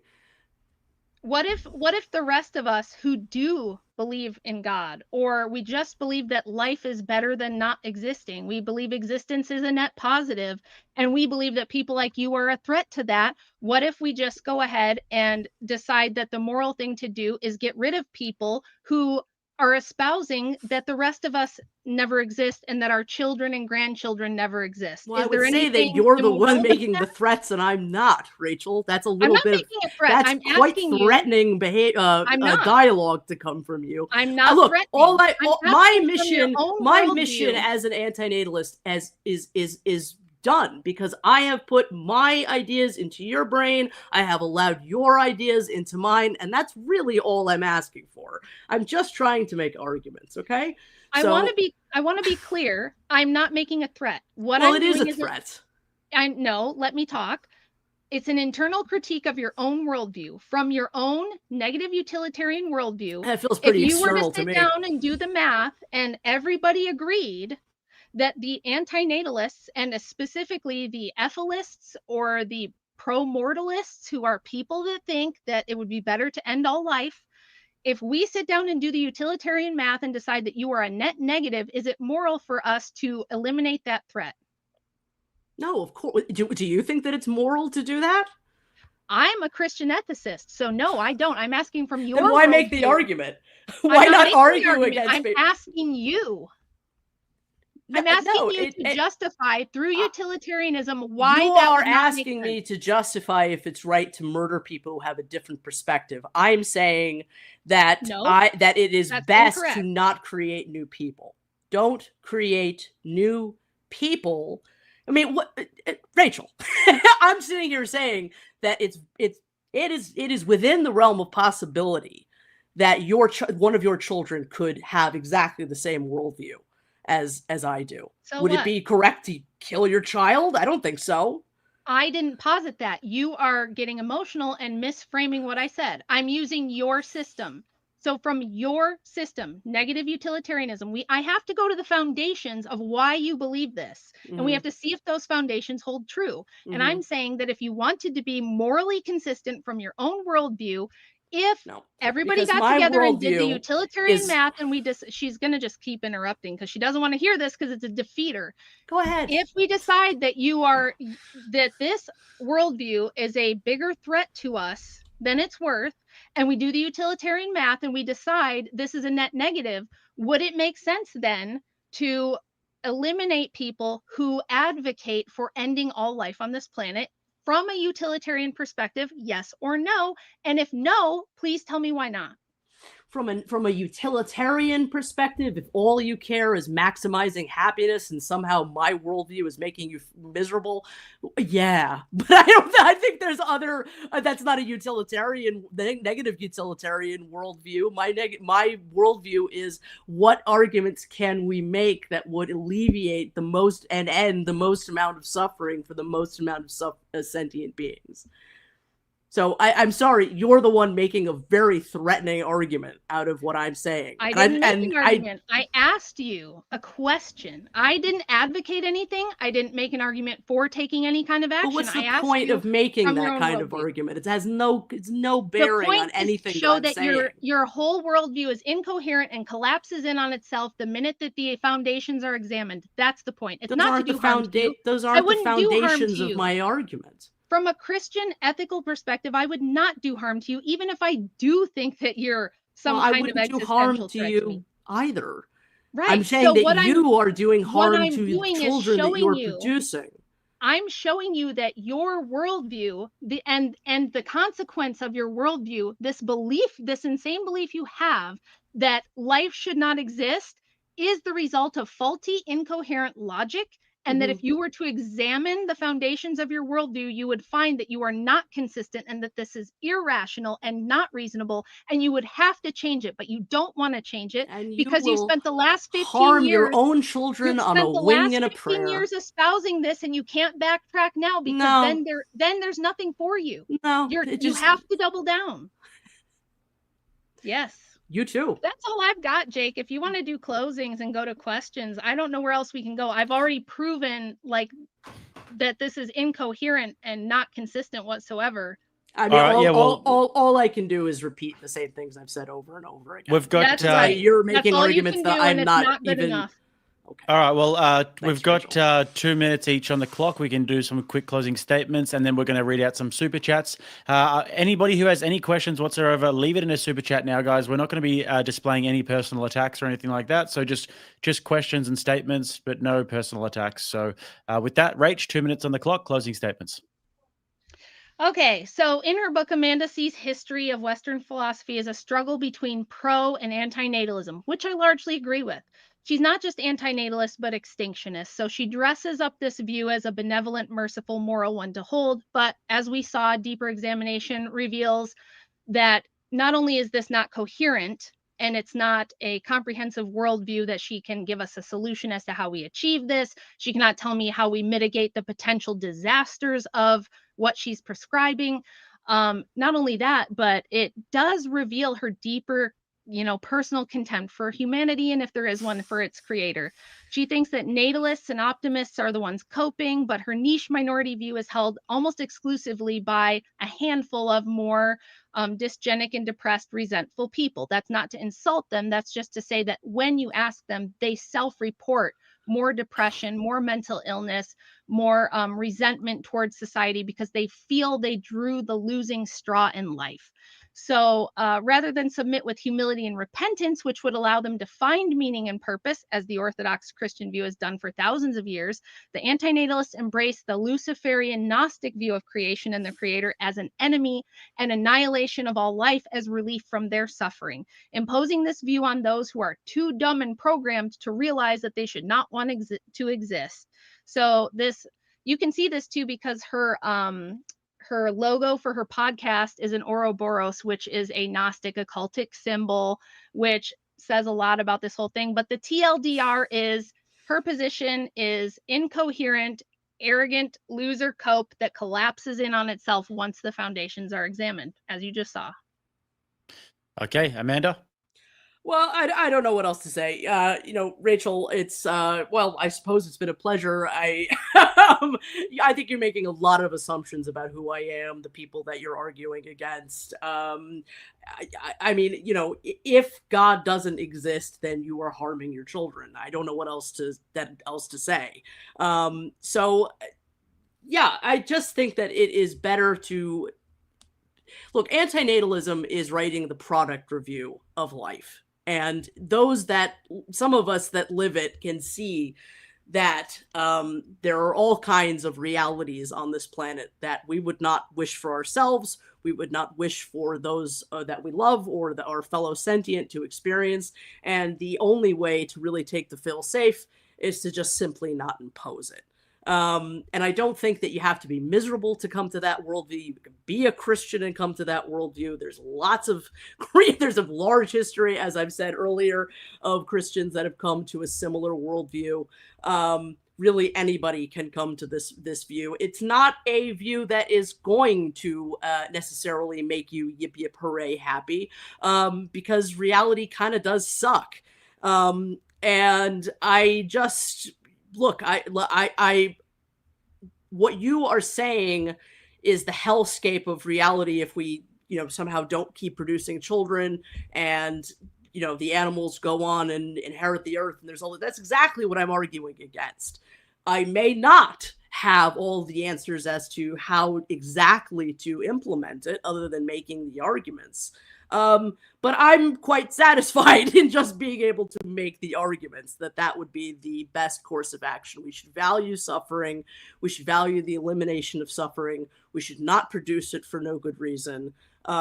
We should protect sentient existence by not producing it. All right, guys. Well, I do want to say I thoroughly enjoyed that debate. It was really, really enjoyable. So thank you both so much for coming on and doing it. We're going to get into these super chats, guys. Once again, if you sent money and you sent a personal attack comment, I appreciate it.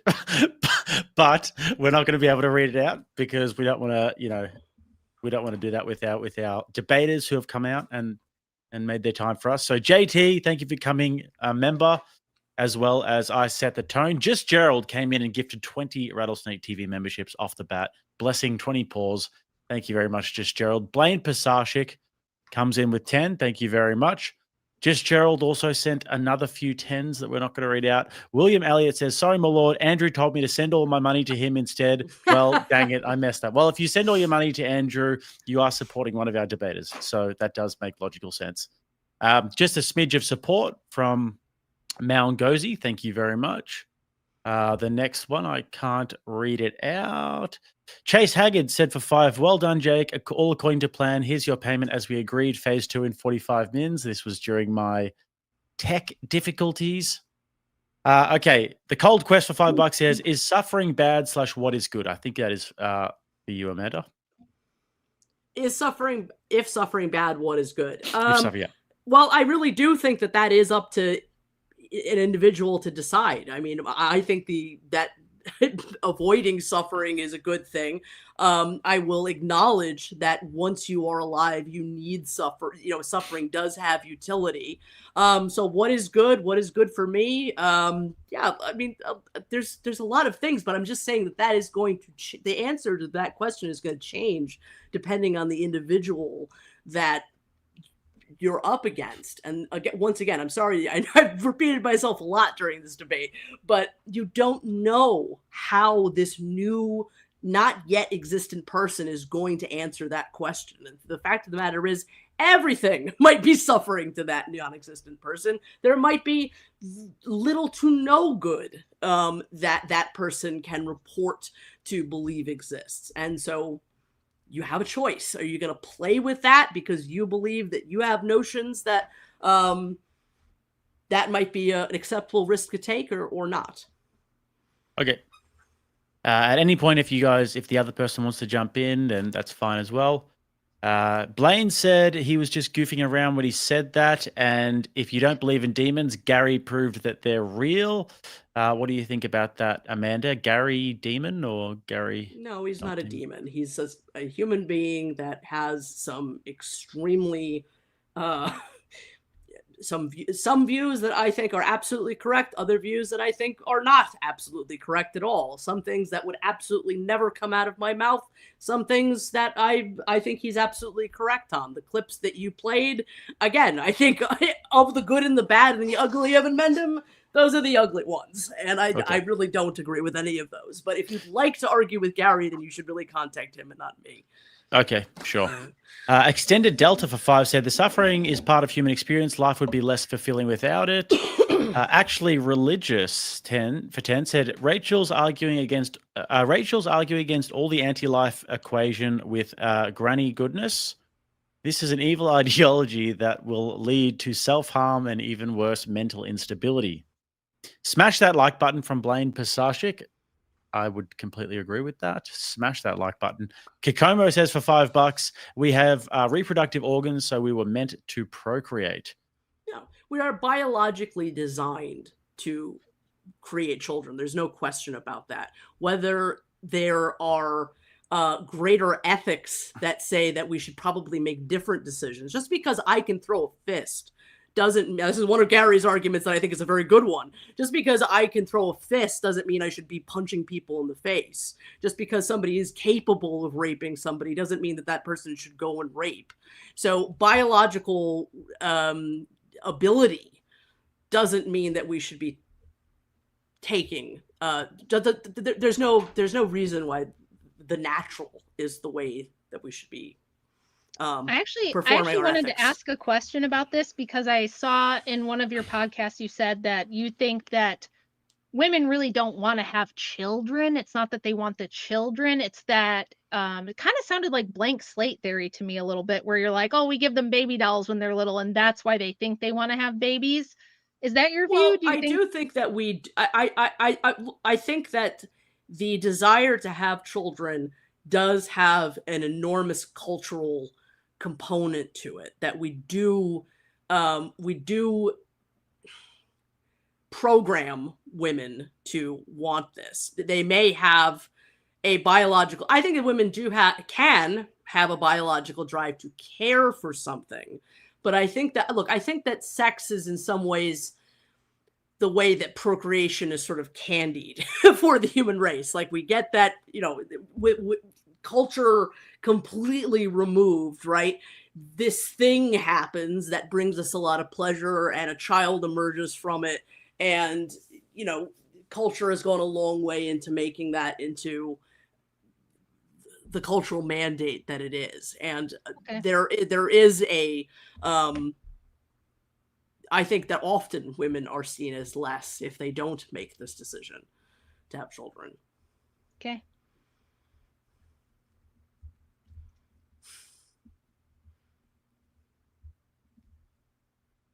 Jake, I can't hear you. I don't know if that's everybody else can't either. Yeah, look, boomer tech issues are a frequent on this channel.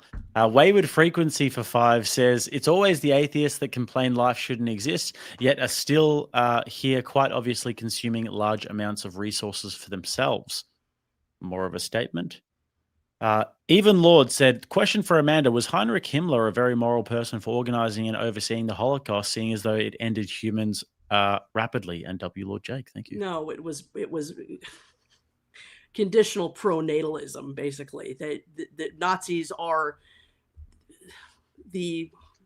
basically a natalist cult who believe that some people should exist and others should not. And based on their racist programs, no, he was a piece of shit. Sorry about Como that. I'm sitting said- on like a makeshift chair and I kept like sliding, so I had to get a pillow. I Sorry. thought I saw you falling off your chair. No. Kikomo for 15 says, this reminds me of Instrumentality from Neon Genesis Evangelion. I don't know what that means. Me neither. I'm glad I'm not the only one. Io Zurd for 5 says, she'll advocate for ending all life, but she'll never say we should start with Africa or India, places with high birth rates, more suffering. Should we start with Africa and India? Well, incidentally, the most seminal piece of antinatalist literature comes from South Africa. David Benatar is a South African philosopher. India is the country with some of the most highly developed antinatalist social movements. So, I mean, you know, this is not a Western phenomenon. This is a global phenomenon. You can find contingents of antinatalist thinkers in almost every part of the world. So, yeah.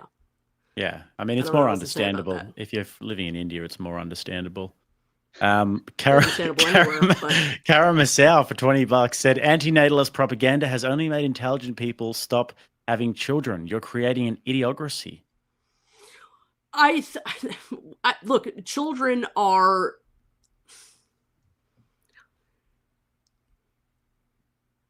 how can I answer this question? Just because people may have a degree of intelligence doesn't mean that they're going to produce intelligent children. Like I said, there's actually that's not true. Genetically is it's highly heritable. Intelligence is highly heritable. Well, look, I if I had my way, and what I've tried to espouse is a more universalized anti-procreative message. So, I don't really know how else to answer that. Kikomo comes in and says some boomer lessons for Jake. Boomer tech lessons, I do need them. Blaine Pasashi gifted 20 rattlesnake. He's blessed 20 paws with a Rattlesnake TV membership. Thank you very much, Blaine. Good job, Podcast Blaine. lover. Yeah, thanks, Blaine. What a great man. And a great mod as well. Podcast lover for 10 says for the grift. Thank you very much. Smoky Man grift said to take my money. Well, thank you, Smoky Man, for sending over some people to send money. Appreciate that. Kikomo says, I stubbed my toe. Damn my parents for having me. That's good. Amanda, you got to say that's funny. Certainly not the first time I've heard it, but yeah. Sure, why not? Cleaner 409 for 10 says, Amanda, can you give me proof that energy, that the energy that gives life to each human would suffer less if they did not live? Question 2, would it not be better to allow life since we can control for less suffering? Well, I'm not entirely sure I understand the question, or the two questions, but before something comes into existence, there is nobody there. So you're either dealing with nothing or you're dealing with the potential of suffering. So in my opinion, anyway, it's always better to choose the potential for no suffering. And we should do everything that we can, even outside of making procreative or anti-procreative decisions, to alleviate or for there to be less suffering in the world. We should feed people, we should clothe people, we should make sure people have as best lives as they can once they're here. But the fact of the matter is, there is no Band-Aid that we can put on this thing that will be as preventative as the greatest prevention that we could enact, which is to not start the problems in the first place. John Augusta for 5 says, yes, Rachel, I love it. Get it. Jesus is Lord our King. Geoff Klein says for 20, for Amanda, why do some things change when other things remain the same? Well, that's a very difficult question to answer. I don't really believe that I have a very good answer to it. I'd have to know what exactly things that they're talking about changing and what things remaining the same. Look, I think we're in roughly the same circumstance that we were at the very beginning. So it's and forgive me if I'm like answering this in a way that is not at all what you're thinking, but like my argument is not at all that, the circumstance of life has changed. I'm not making a climate change, argument based. My arguments don't stem from environmentalism or the political situation. Like, things are so bad right now that it's not a good idea to have children. It was never a good idea to have children because suffering, manipulation, have been the circumstances of living things since the dawn of living things. Generally specific says, question for both panelists. What are your thoughts on the worldview of these atheists? Of the atheists require the existence of God in order for it to exist? Maybe starting with you, Rach. What are your thoughts on the worldview of the atheist requires the existence of God in order for it to? Well, that's basically the transcendental argument, right? That in order for atheists to justify use of things like the laws of logic, language, math, these transcendental categories that they cannot account for through strictly material means, it presupposes that you need something transcendental to even be here having the argument in the first place, and to just kind of skip over that step and start with some kind of fundamental materialistic axiom avoids the problem and just skips over like the most fundamental brick in the wall. And I would say that it is a material universe, that these things easily exist, just are part of the fabric of reality, and there is absolutely no need for a God to exist to make it true or real. Yeah. If atheism ever took hold of humanity, the world would really be more scary, said the Brand DeLorean. And Crucible Crusader said, Andrew said to tell Rachel that this was effing brutal. Lol. Laughing brutal. Face. Myrmidian. He's texting me right now, making me laugh and telling me not to laugh. So well, I've had the Crucible stream up here. I'm not laughing at Amanda or Jake. Yeah, I'm trying not to laugh and he's texting me. I've had the stream up here the whole time, and it's been hard because I've been laughing because of his like reactions and stuff. But anyway, I wasn't laughing at the debate. Frank J says Rachel for the W, and Trey says W Rachel, and where are we? Wayward Frequency says, Rachel, is this your favorite fruit, the grape? Because that's all. I've been tricked into reading that one. YouTube TOS joke. Rachel just got another one. Tango down. Good job, Rachel, says T. Roma for 20. W. Rachel says Kieran Markin for 20. Flawless victory, not one step back, says Darkimer for 20. Congrats, Rachel, on the epic debate. Crucible salutes you, says the Smoking Patriot for 10. Thank you very much. Sebastian Knight says, Rachel, beautifully done. She conceded the argument. Andrew is so damn proud of you. Wilson squad based, magnet hand. Rachel, Andrew will tell you later. Do you think that you conceded the debate at any point, Amanda? Hand. I was like, what's magnet hand? I haven't heard of that. I have no idea. It's like my kids, 6'7", 6'7", and then they won't tell you what the hell it means.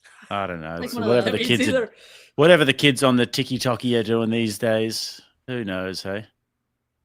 Walking Dunning-Kruger effect has been slain. Crucible shall rest easy tonight, knowing the ideology stands no more. DF comes in for 5 and says nothing. DF another 5. Disguised Loki says, clear as day, Rachel took the W and you got absolutely destroyed. What do you think about that, Amanda? That I got absolutely destroyed? Yes. Well, I don't think I got absolutely destroyed. I think that I presented my argument as best that I possibly can. I did not enter this with any expectation that I was going to change Rachel or that I was going to change audience members. My mission is to make the argument. So I have won by at least the fact that I have managed to get people to think. And they've done that just by showing up. And I thank everybody for showing up and for considering the ideas, and that's fine. That's all I'm really looking for. All right. So, where are we? So, how is advocating for the end of humanity not a threat to humans, lady? You say Rachel threatened you. What do you call what you're advocating for? So, I think that they're saying that that's maybe a bit of a contradiction there, that what you're advocating for and saying that what Rachel was saying was a threat. Well, she was talking about specifically viewing people with my worldview, specific number of people with this particular worldview, and whether people are justified in ending the lives of people like me. So that is a bit threatening. Look, I admit that like things like the red button thought experiment, I mean, these are also very, these also sort of skirt that, but they're wielded to make a point about, and they're wielded to make a point specifically because when we're talking about that level of antinatalism, we're talking about sentiocentric antinatalism or reverse biocentric antinatalism. You can't fix these problems by a cessation of procreation alone, and that's why those arguments are sometimes wielded. But I would never make the argument that, individual people should come to some sort of harm because they disagree with me. Again, I concede that I have sometimes made very hyperbolic arguments, but I am never of the opinion that harm should come to individuals. We should not be harming anybody. Okay, well, guys, I've got a poll up in the chat as we read the rest of these super chats of who made the more convincing arguments. It's not necessarily who you agree with or who you have a side with. It's who do you think made the more convincing arguments tonight, purely in a practical debate sense. So that poll is up in the chat now. Even Lord said that this woman, Amanda, is an existential threat to everyone on this planet. A more traditional enemy would value me more than she does. As in, I think that like in a traditional war sense, that person would value Even Lord more than Amanda. What do you say, Amanda? Do you value Even Lord?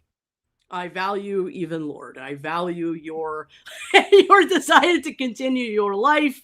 I hope that if you are thinking about procreating, that you value the potential suffering of your future child enough to not inflict it based on notions of goodness of life rolling around in your head. I think that is a threat to the sentient being that you may create. I'm not at war. So this is not a war. This is philosophical argument territory. And that's really all that's going on here. Sniper for 25 said, I'm incredibly grateful I turned to God this year. My life feels so much more meaningful. Rachel, I have so much respect for you. Thank you for hosting Rattlesnake Man. Just take my money already. Thank you for supporting the stream. If you guys enjoy this fine debate content, it does take Amanda and I have been conversing for a good solid month or so about this, so it does take a lot to actually line these debates up. So if you do enjoy it, I appreciate the support. Yeah, and let me second that. Please support Jake, because this is, it's not easy to host these kinds of things. And true, that's Jake does good work. So please Thank support you. I will Jake. also say thank you to Amanda for showing up and having this debate because most people don't want to do it. It is a controversial position she has. So, like, a lot of props to you for coming and Especially saying on what you away had to soil. say and Yeah. making the argument. And props to Jake for coordinating outfits with me, even though we didn't I even was going to say we're matching. I We're almost matching. wore that color. I Oh, swear. yeah. We even got like the matching gold crosses Yeah. and everything. No, we didn't even plan that. The books but, behind us, Yeah, and just in case I don't get a chance to say it, Rachel, I really do appreciate you having the conversation as well. Because again, what I meant was true. Most people on your side of the argument do not want to argue with my side of the argument. So I think that this really was very meaningful in that sense. Yeah. ChoreXD said, how could believing in a Christian God and thus following a set of moral laws, even if you were to end up being wrong, harmful? How could that be harmful? Doesn't make any sense to me. Also, I happen to like life. So Chore says he likes life, and how could believing in the Christian God be harmful? Well, if your belief in a Christian God or in any God is going to propel you to create a new being that does not need to have happy experiences, absolutely does not need to suffer, yet may come to experience horrors in life, that's not great. I mean, that means that your belief in this deity, which most likely does not exist, has propelled you to do something that does cause harm to a real sentient creature. So again, you could. That's great that you like life. I like my life too. Let's live our lives and let's not force anyone else to live another one. Okay. Joel B said, suffering bad equals extinction of all humanity good. From either a Christian or Darwinian perspective, this position is anti-reality. Zealot Bruh says, Rachel, congrats on your W. My question is, can you show us your smug face?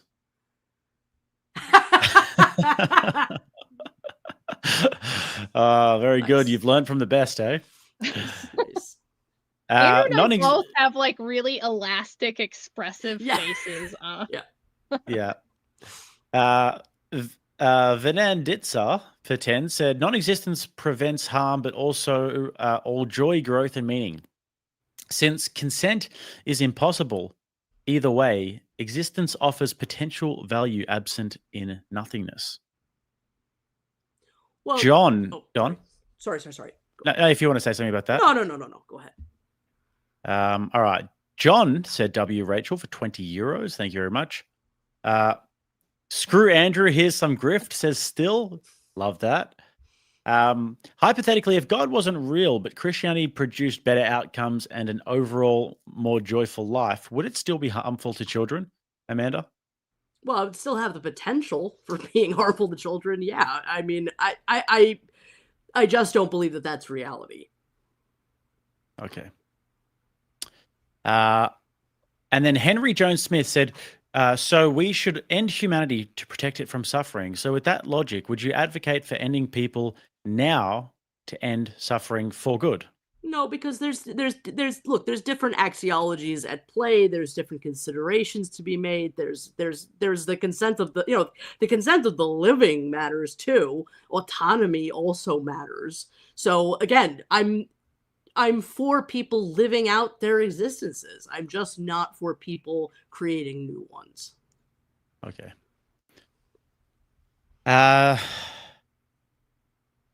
Not going to read that. I did see that. Please don't harm yourself. Okay, that's not the point of any of this. I think that if there's one thing that we have over on this channel is it's a fair degree of trench humor. Yeah. So very, very dark humor. Amanda, let me just see. Yep. Amanda, if God doesn't exist and Rachel is causing harm by bringing children into the world, then life is bad, no? Then why don't you? I guess it's a philosophical question.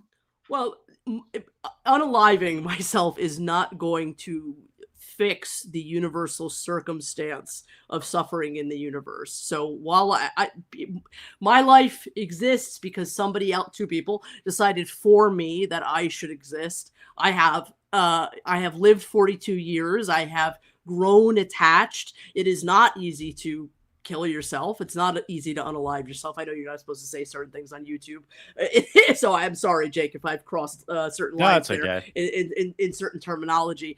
But it's not going to fix the problem. It's not an answer to what I'm saying. So look, I believe that it is every human being. It should be everybody's right to end their existence at the time of their choosing. I believe that people should have access to euthanasia.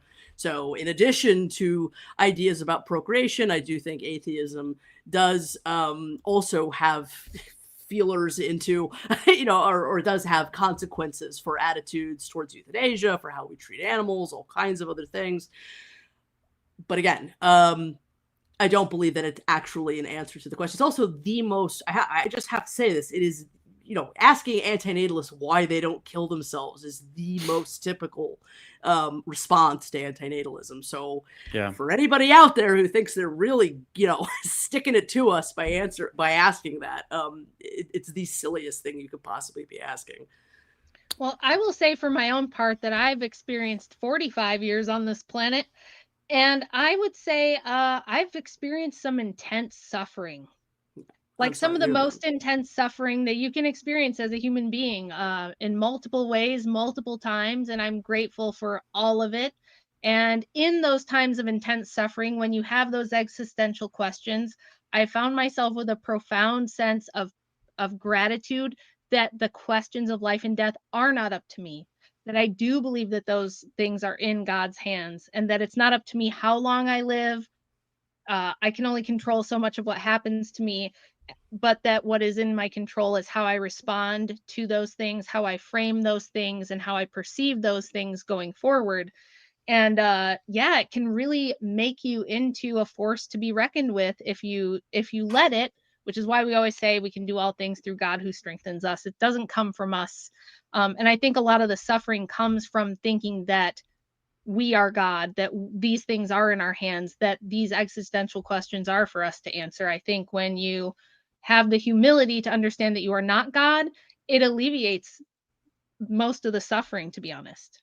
I know that's just my personal philosophy. It's not an actual argument, but I did want to throw it out there, just my own experience. We do have a lot more super chats to get through, so I'm only going to be reading up yellow or orange or above, guys. If it's too much, we might only read out orange or above, which is like 20 and above. So, but just quickly, Amanda, there was a great philosopher by the name of Curtis Jackson or 50 Cent that once said, "Sunny days wouldn't be so special if it wasn't for rain, and joy wouldn't feel so good if it wasn't for pain." What would you say to 50 Cent? Oh, well, that's lovely poetry that human beings come up with. I mean, again, these are perspectives that some people have, and they're lovely and great. You know what I mean? But when you I'm sorry to keep repeating myself, but the argument really is very simple. When you're creating a new individual, they might find absolutely no poetry or solace or meaning or benefit in those words at all. Rain might be their argument for ending themselves. I mean, and that would be a bit silly perhaps, but I mean, I'm just saying that this is an entirely new human consciousness that you're playing with. Sorry, 50 wanted me to ask that, but I'll move on. Jake, everybody's saying there's some fellow named Made by Jim Bob and that you skipped his super chat. I don't think so. I don't know if you've heard of that guy, but apparently he sent you a super chat. Well, it's this super chat was sent to me over, the one that I'm about to read was sent over 25 minutes ago, so maybe I haven't skipped it. But if I did, then I will look for it. Okay. But yeah, maybe the thin shoulders of his super chat just sort of like went through the cracks somehow. Airborne Animal for 10 says, if existence has the possibility for non-suffering and that suffering has a purpose, then it logically follows that it is preferable to exist than to not exist. Thomas O'Brien says, Amanda, the power of Christ completes you? Compels you. Compels you, okay. It's from Exorcist.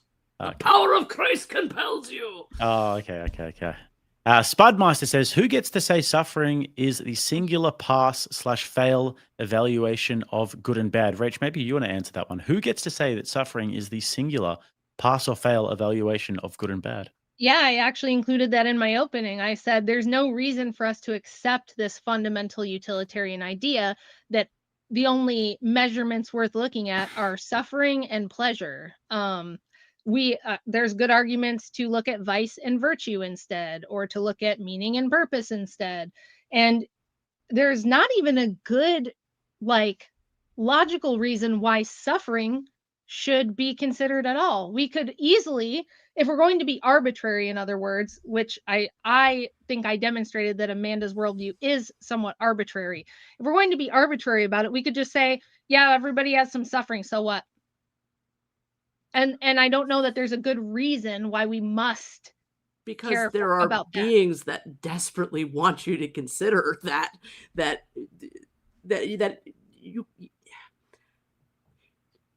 your nonchalance at what you might impose is deeply, like, offensive to the person that may have to experience it. So I mean, you know, I think it is worth considering when there's beings pleading with you that they didn't have to be in this suffering state, and you chose that they must because you believe it's the dictate of God or your own ideas about good or bad, or what you're justified in. But once again, that's not really an argument, because I could just assert that that's just an assertion. I could assert the same thing and say, but most people say they really want to live, and those beings desperately want you to consider their love of being alive in deciding whether or not to make more beings that are more than likely, far and away, probably going to want to be alive. So this all comes down to, like I said in my opening, being a very arbitrary system of, we start with these fundamental axioms that we can't ground or justify why we should start there, why these are the only metrics we should consider, why other metrics don't matter, why it's okay for a man to say, well, I feel better if I live as a woman, but it's not realistic for Christians to say, I believe in a mind or a creator that had to create this reality, because otherwise you can't account for transcendental categories. That's a better argument than just, I arbitrarily choose suffering and pleasure to be the metrics by which we decide that nothing should exist. So we're just kind of restating the arguments at this point. We've been through this before. Mighty Maximus for 10 says, you might be having tech difficulties, but at least Abby Shapiro didn't make another surprise appearance. It's never a surprise. She's never far away. Made by Jim Bob for $5 says, Amanda, how many generations will it take for the anti-natalist movement to get off the ground? Yeah, that's a good question. Look, antinatalism is not going to win anytime soon. There is no point at which I have ever said otherwise. You know, unfortunately, even though this is an idea that's been with humanity for very, very long period of time, it's been suppressed in various ways. It is not popular. It is really only since 2006 that there's even a word attached to this philosophical view. It's really a notion that, like, you know, has really kind of found a moment only within the last couple of years as a viable worldview, in the sense of, you know, like, it has a place in the world. So the natalism will go on. People will continue to have children, and some of those children will be anti-natalists, unfortunately, much to their chagrin and my own. And so I don't know. You're gonna, you know, people will continue to make this argument, I'm sure, long after I'm gone, and wonder why people weren't listened to far before their own births. And it will be one of the tragedies, I think, of humanity that antinatalism was not listened to, because there is just absolutely no reason to keep imposing this existence onto new sentient beings. What about the fact that we just prefer it? Well, but it comes back to what I was saying. You can't know that somebody is going to prefer it until you've already kicked them out of the airplane and asked them if they like flying. We have thousands of years. Yeah, we have thousands of years of human existence where What do you I'd say think happens? 99% of people, 99, maybe 97% of people say, yeah, it is better to have loved and lost than never to have loved at all. It is better to have lived and existed than to have never been born. Like, we do have a stunning track record, which is more than you've got, which is this idea that, like, just arbitrarily, what if they're born and they decide they would rather be unborn? Well, as you glib said, about they it, can Rachel, but I mean, look, what do you think happens to people in most of our societies if they espouse the fact that they're anti-life and that they'd rather, some would rather not live, or not produce new children, or that they're extinctions? I mean, what you don't think that people don't necessarily have the freedom to espouse these views?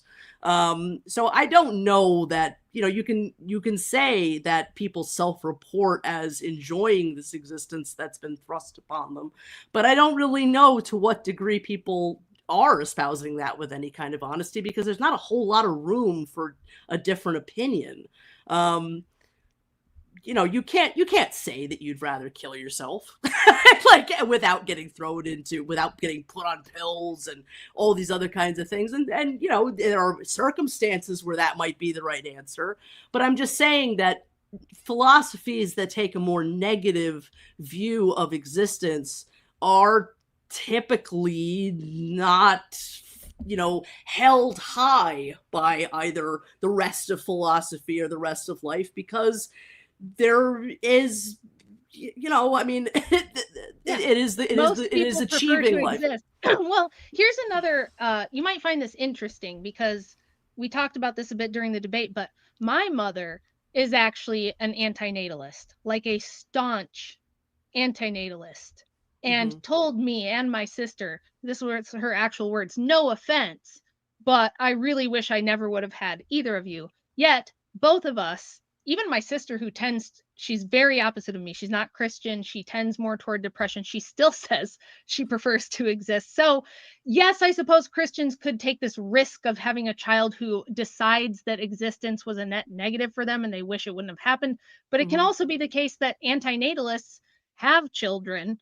There were reasons why she felt at the time that might personally benefit her, which is why she allowed it. She had an abortion before me. But then regretted it later, yet here I am, and I had 5 children who would have never existed had she not begrudgingly gone along with letting me exist. So, I guess we can all just, we can all make our own decisions, like you said, but it tends to be the case that most of us prefer existence over not existing. And I'm going to continue to advocate for people bringing more image bearers of God into this reality, because I do think it makes existence better for everyone, even for people like you. I think that people like me existing makes this life bearable for people like you, who, even if you didn't ask to be born, you are here, and we make your existence a lot more pleasant. Well, I appreciate spending an afternoon with you. Let's say that. Well, if you had to live in a world with only people with your belief, I don't think it would be very nice. And you could argue maybe it would end if they could figure that out. But I mean, you don't have the technology yet. But if you could figure that out, maybe it would end. But you don't have the technology yet, so I guess you'd all just be miserable and putting all your efforts. I don't know. I mean, it, Rachel, I would be really careful with this. Antinatalists are miserable and Christians are happy, and it's Christianity that produces. There's plenty of miserable Christians. There's plenty of Christians that do horrible things. I mean, I'm just saying that whether we're Christians or antinatalists or what have you, we're human beings at the end of the day, and human life, or life itself, produces a lot of variation, and a lot of it is not very nice. And do you think there's anything objective? Do you think there's such a thing as objective reality? I mean, there are. Look, I think water has a boiling point, right? Now, if we go to a different planet, it's going to be a different boiling point. So there's always a way of arguing, right, against like something that we're sure of. So I don't ever really mean to be dogmatic about something that I believe, but I think that there are things that we can be more sure of than others. I have not seen a shred of evidence that a God exists. And so I Is would there not. I is would there not. objective morality though? I think no. I think there are moralities that are better than others. Objectively? See what I did there? Got you again. Okay, keep reading. It's real reading silly. the super chats. It's Real fine. silly. Go ahead, super chat. All right. away. Blaine Pasashik gifted 50 Rattlesnake TV memberships. That is 50 paws that have been absolutely blessed by Blaine Pasashik. So we appreciate that greatly. W's for Blaine in the chat, please. Guys, we're already 15 minutes over the time that I said that I would be keeping them here today. So I'm only going to be reading out 20s and above from now on. I do apologize for all the people who sent less than that, but we don't have that much time today. Chef Dylan said, Amanda, what if you're wrong and all souls are in unimaginable perpetual torture until they are born? I mean, look, I have absolutely nothing that would point me in the direction of that being at all a possibility. I have to assume that there isn't, because there's no information, there's no evidence to the contrary of what I believe, which is that there's absolutely nobody there before we bring them into existence. There's sperm, there's egg, there's the meeting of those two things, and then there's a new human when those two things meet. And there is the possibility of all kinds of experiences once that human is born, but it is the suffering that has the most value weight. It is the thing that is most dangerous to impose. It is the thing that will be most regrettable to this new human being, especially if they come to the idea that it was imposed for absolutely no purpose and just silly notions rolling around in the heads of the procreator. So until I find out, until I'm given some solid pieces of evidence that there's some sort of fantastical world beyond the one that I have come to understand, then I'm going to, and again, I'm sorry for repeating myself, but again, until I have any shred of that evidence, then I'm going to take the fail safe, and I'm going to advocate that others take the fail safe as well. Clem L. Kiko for 20 said, Smokey Man said he wants you to have the tribute for the week. Well, that is unbelievably generous, almost unheard of for Smokey Man to be sharing the grift. But I do appreciate that. Thank you very much, guys. Thank you to the Crucible crew. It's great to see you guys. I've been watching the chat the whole entire time, absolutely buzzing with this one. Brooke for 20 says, Amanda, if suffering makes life not worth creating, does your suffering prove life's meaning or just your resentment? I'm not resentful of those that have created me. I'm not resentful of procreators. I am merely saying that people tend to do this thing. They tend to create new people because they have notions about what doing so is going to accomplish. And if you remove those notions, which I believe are false, that there is no evidence for, that what you're left with is very vulnerable beings placed into life for absolutely no good reason, and in effect being placed in harm's way. There is nothing in me that has found. I'm not a misanthrope. I'm not espousing these worldviews because I hate people or I hate sentient creatures. It is quite the contrary. I believe that it is the ultimate compassion to not play with other people's sentient welfare. Raging Tomato came in and said, Andrew said I should send all my money here instead. Thank you for hosting. And Alex B said, good debate. Andrew said to give you my money.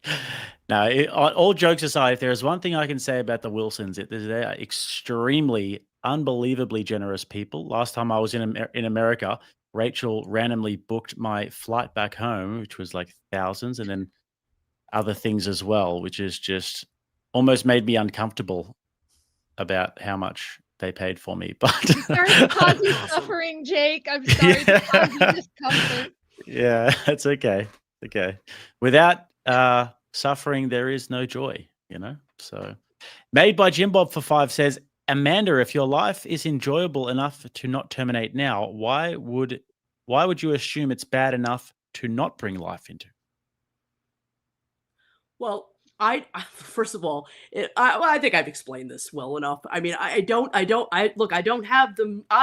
value my own suffering, right? Like, I don't want to, I value my own life. I don't want to be in pain. I don't have the means of medically assisted suicide. I don't have the means of making a death that I would find palatable and reasonable. And it also doesn't solve the problem that antinatalism is trying to argue against, which is the fact that people keep on playing with these risks. Now, absolutely, it is perfectly conceivable, okay, that if you create a child today, they're going to have a mixture of good and bad, and they may find that acceptable, but the fact of the matter is they may absolutely not. And then at the end of it all is death. And we typically write this product review of life, right, when we're like in the middle of being kind of okay. But, you know, we don't really get to say whether it's worth it or not, or in the final analysis when we're really sick and really dying and things are really, really, really nasty. So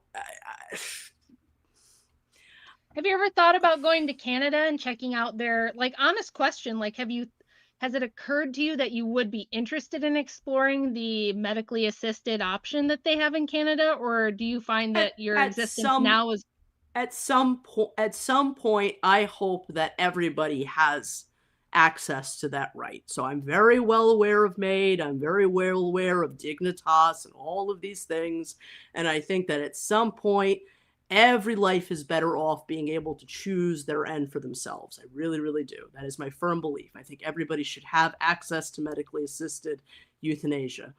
Now, this is another personal question that I feel compelled to ask, and you don't have to answer it if you don't want to, but I'm curious because I've seen this correlation with people that I've had these discussions with in the past. Are you homosexual by chance? What would it matter? What would it matter? The reason I ask is because have you I've had noticed homosexual, you know, like flirtations before you had children? Like, it wouldn't matter. Don't answer that because I don't care.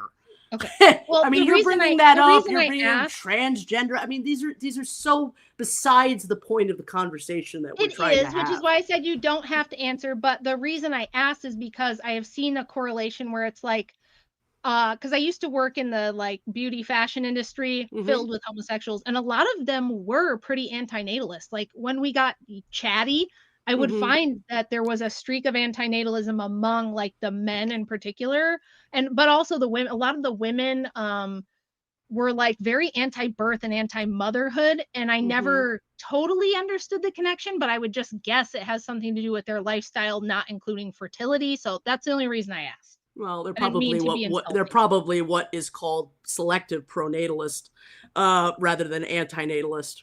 So they've chosen for themselves not to have children for whatever reason, but they don't necessarily have a universalized perspective on procreation. I don't know who you've met. I don't know what you've encountered. But like I've also told you, I've met Christians that espouse a pretty extinctionist antinatalist perspective similar to my own.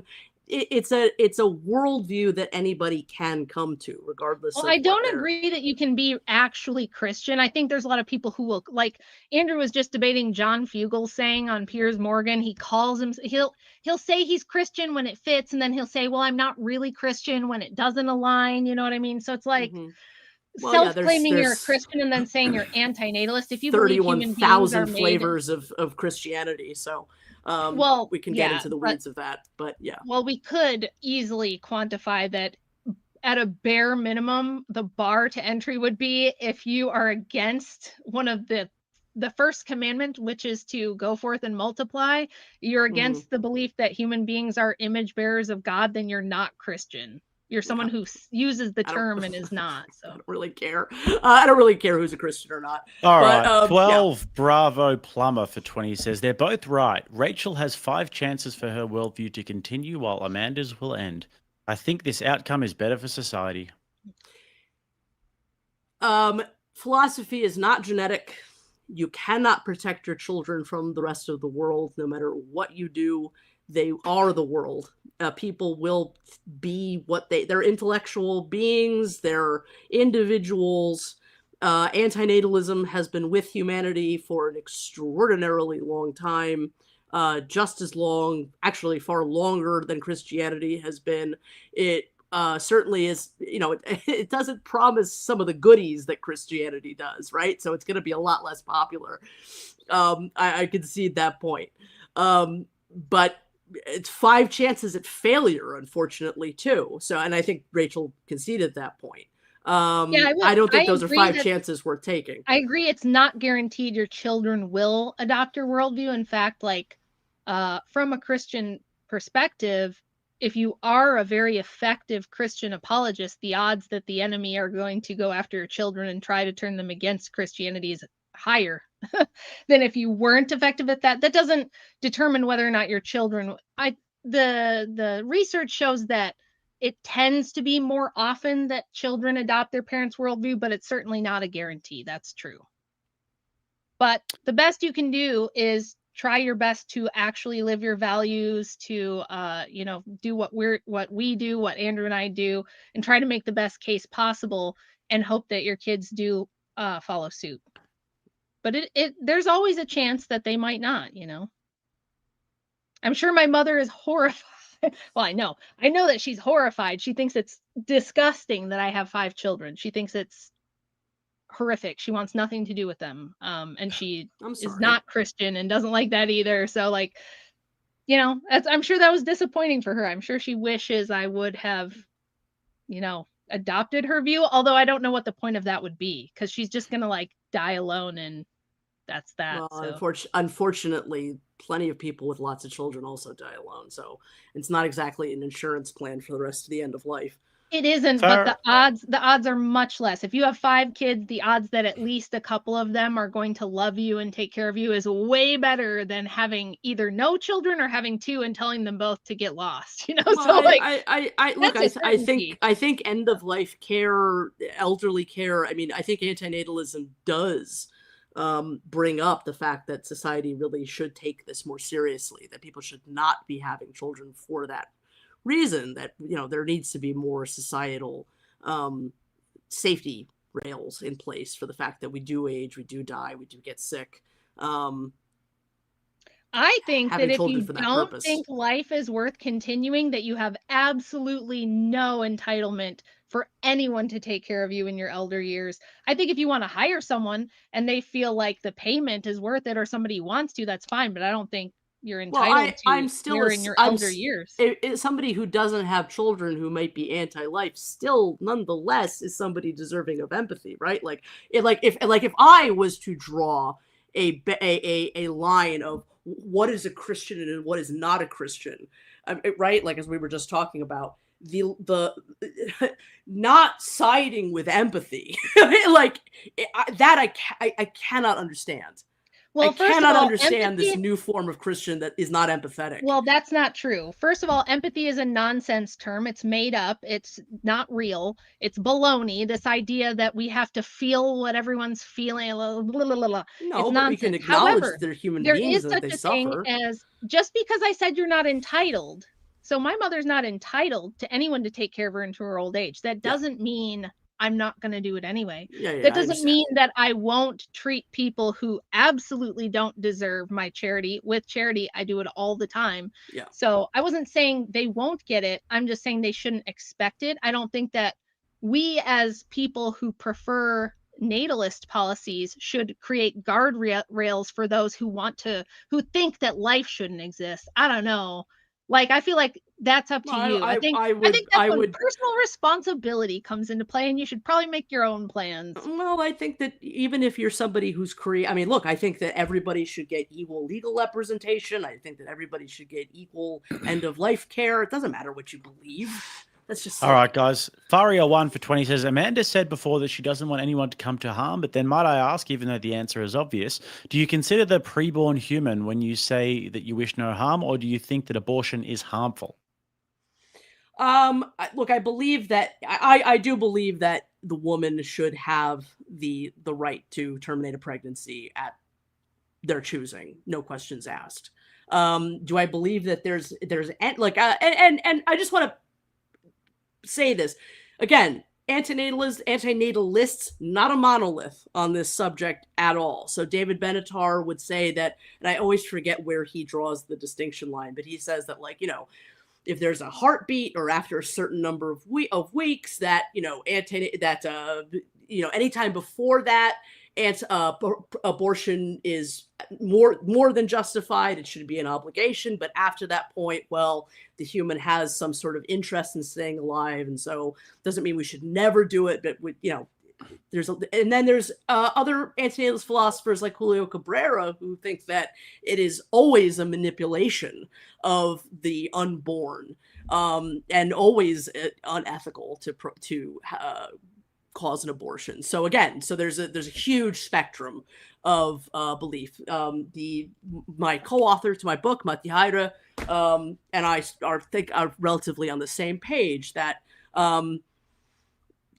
it is the woman's life that should come first rather than the unborn fetus that really has very little to no interest in surviving. Big B Smalls for 20 says, why should the innate desire to avoid suffering override the innate desire to perpetuate the flourishing of the species? By what authority do you espouse your viewpoint such that any sane person should listen to you? Well, let's assume you're a sane person. You've listened to me tonight, so I appreciate that. I have the authority. I have no authority. I am simply another worldview in the world espousing their view. You can agree with me or not. And that's just, so anyway, so there will come a point where the flourishing will be over. This idea that life is on some sort of perpetual growth journey that is just going to continue on and on and on and on is just another one of these trumped up lies that we tell ourselves. There will come a point where this planet will not be inhabitable anymore. I'm not an environmentalist, but I do think that is just a reality. It might be an inconvenient reality, but it's true. I don't think we're going to go to the stars, and I don't think we have a right to. I don't think we have a right to spread our suffering to other planets. And we should, even though it's a very unpleasant thing to consider, we should make plans for that. We should just as much as while we're alive, we may have an interest in flourishing, and building the narrative of our own lives, and doing what we can, and helping other people, and all those lovely things. We should also be thinking about the fact that this is a finite existence, universally so, that whether it's nature or technology or whatever, it is going to end. And the more that we keep that in mind, the more that we consider that, the more we plan for that, the less suffering there's going to be in the end game. And that cannot be a bad thing. Legacy says, Andrew and Rachel are merciful in trying to teach and rationalize with these degens. So much hate in her. No, quote, no one who lives in him keeps on sinning. No one who continues to sin has either seen him or known him. Jartima for 20 says, Philippians 3:13 tells us to forget what's behind us and to press on. Amanda, suffering is temporary unless you choose to live it every day like you do. Well, you can certainly put a brave face on many sufferings in life, and there are some sufferings in life that you can't. The fact of the matter is, you can only have that perspective on your own existence.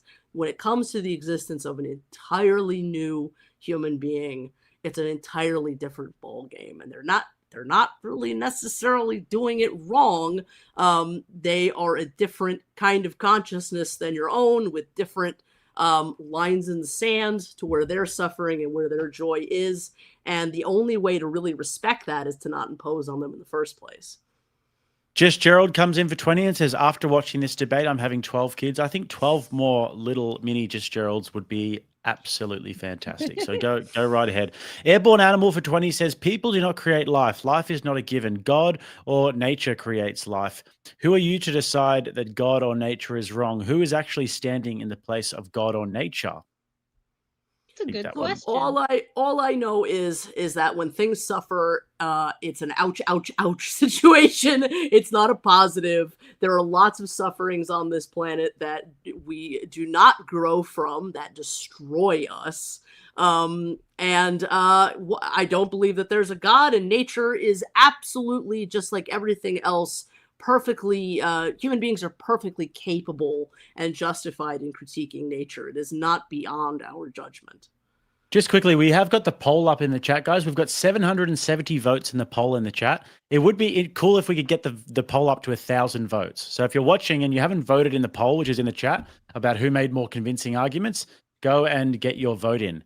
Chef Dylan says, why do you resent the 97% Rachel mentioned? Wouldn't it logically follow that the next 100 births will result in 97 people who are grateful to be alive?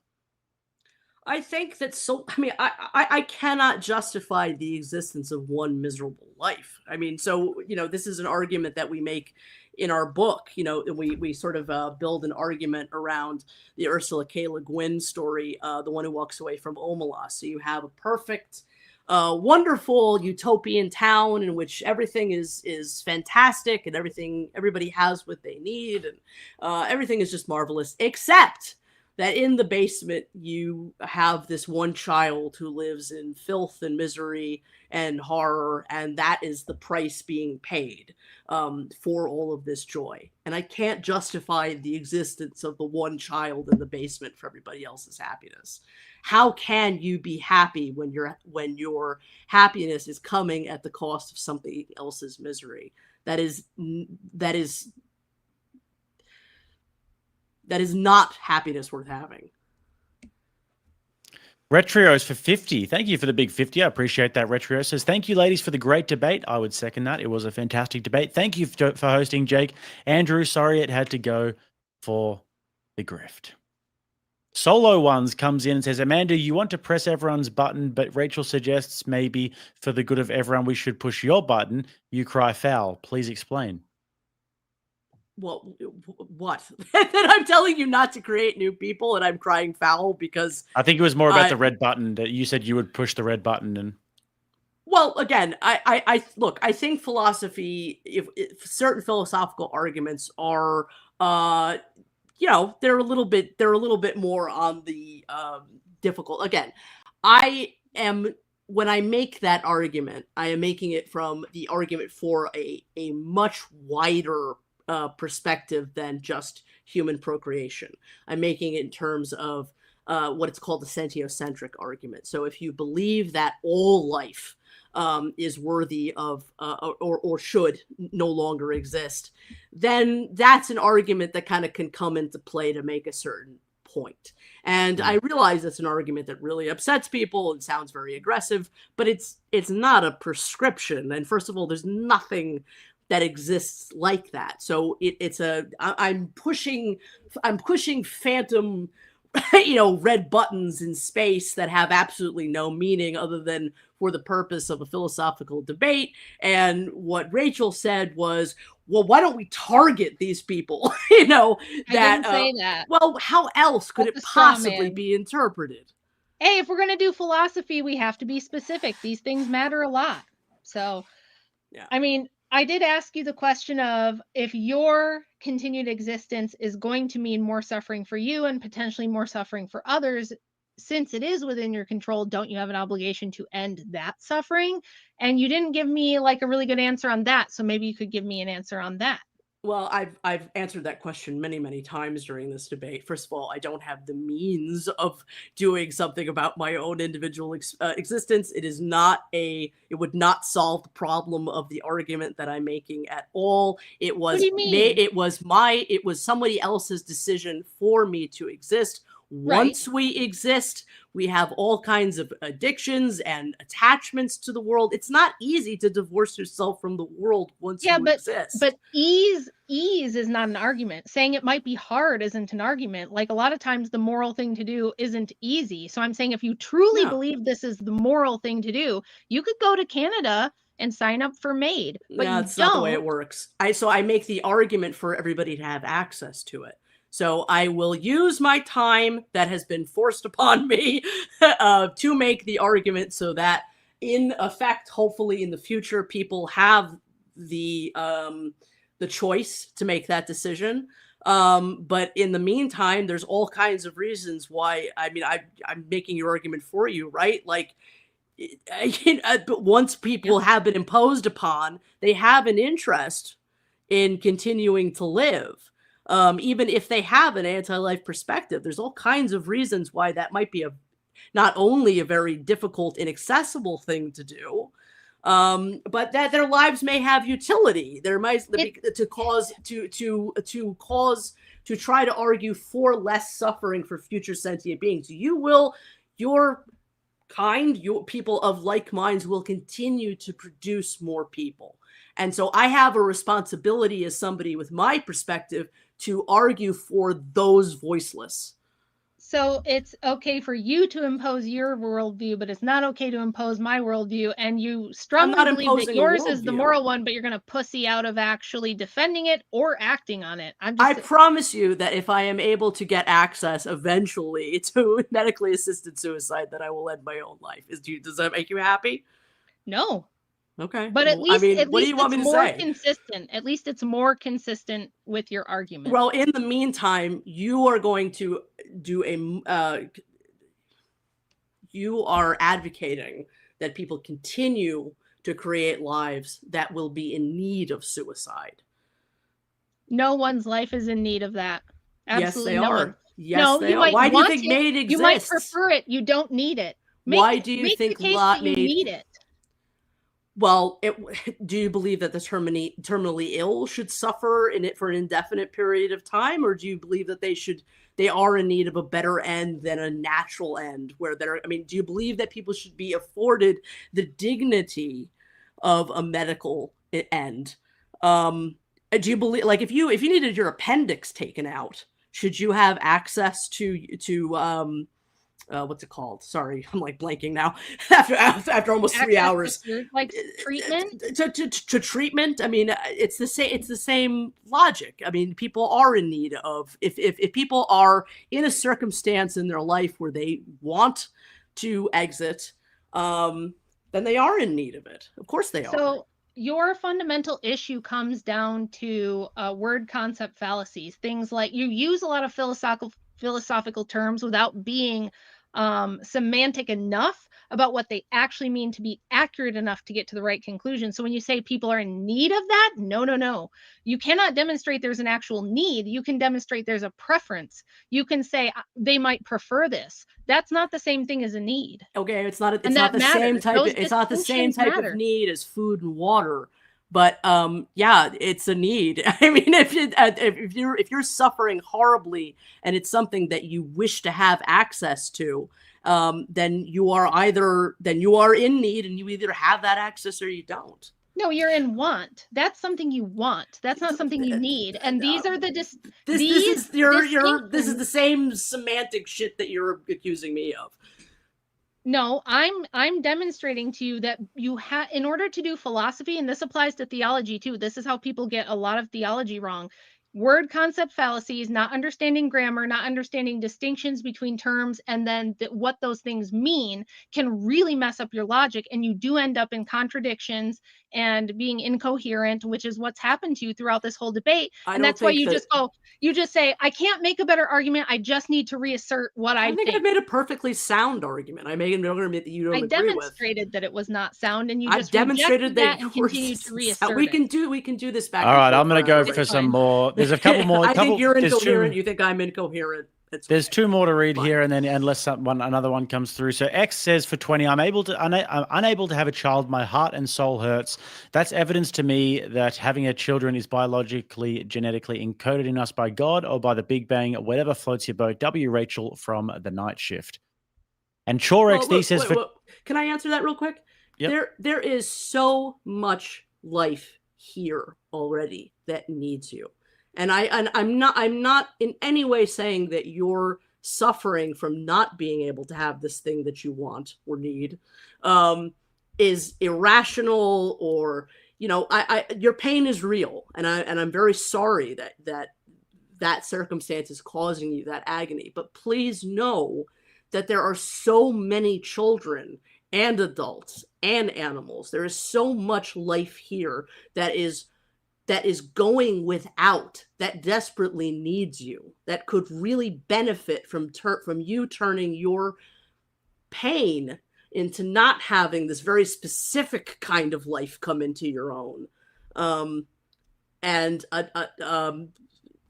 caring for the life that already exists. Sorry, Jake. I'm sorry to interrupt, but That's all right. No worries. Yeah. ChoreXD comes in for 20 and says, from your worldview, do you have a duty to push society and, as a result, policy towards the sterilization of all people, even if this would require force or enforcement to enact? No. There are antinatalists that believe that. I couldn't even begin to say that there aren't. But no, that is not in any way an argument that I make. It is an argument that I might make for animals in a human extinctionist scenario. Okay. So, guys, that wraps up the super chats. I would like to thank you both so much for coming out. Just before we go, where can they find your work? What sort of literature do you have? What have you got coming up? Start with you, Amanda. Yeah, so first of all, thank you so much to Rachel, and thank you so much to you, Jake, for facilitating this argument. I think it was a good conversation. I know we didn't, I didn't come to this with any expectation of minds being changed, as I said before, but it was a good conversation, so I appreciate it very much. Yes, so you can find my book with the wonderful Finnish philosopher and bioethicist Matti Haira, Antinatalism, Extinction, and the End of Procreative Self-Corruption. You can find it on it's a Cambridge Elements. It's in the Cambridge Elements series. It is actually open access, so there's no reason to spend any money at all. You can read it online for free. If you do want to purchase a copy, it's available pretty much everywhere, Amazon. We have one other article that we've written together that you can find called Imposing a Lifestyle, a New Argument for Antinatalism. Certainly there's all kinds of other great antinatalist works out there. You can find me on the Exploring Antinatalism podcast channel. I've sort of been in a little bit of hiatus the last couple months because I've had a lot going on. But there's more episodes coming, other shows coming, other articles coming, both co-authored and solo authored. So I've got a lot on the way. And yeah, thank you. All right. Well, you guys, first and foremost, if you can make it to Nashville, Tennessee in the middle of November, you can see me debate Craig on feminism. You can see Jake. He's going to have a debate. You can see Andrew debate. You can see Made by Jim Bob do a debate. And you can come hang out with the Crucible crew at the after party. It's going to be super fun. Everybody's going to have a great time. So, just put off your suffering for a little bit and actually have some fun and enjoy life a little bit with us. If you can make it to Nashville, get your tickets right now. They're probably going to sell out. Want to make sure that you can make it. You can buy my book on Amazon. It's Occult Feminism, The Secret History of Women's Liberation. You can also read some of my articles and essays on my Substack, rwilson.substack.com. And I want to thank Jake for putting this together. It was a great idea. And I want to thank Amanda for being here and participating, and all of you for watching. Thanks so much. Amazing. Well, we're going to be raiding over to the Crucible. Thank you so much to the Crucible crew for all the support tonight. Absolutely unbelievable. Really is encouraging for me to put on more of these high-level debates. So lots more of those are going to be happening. And with that, take care. From all of us here at Rattlesnake TV to all of you out there in Rattlesnake TV land, see you later, guys. Thank you, everybody. Take care.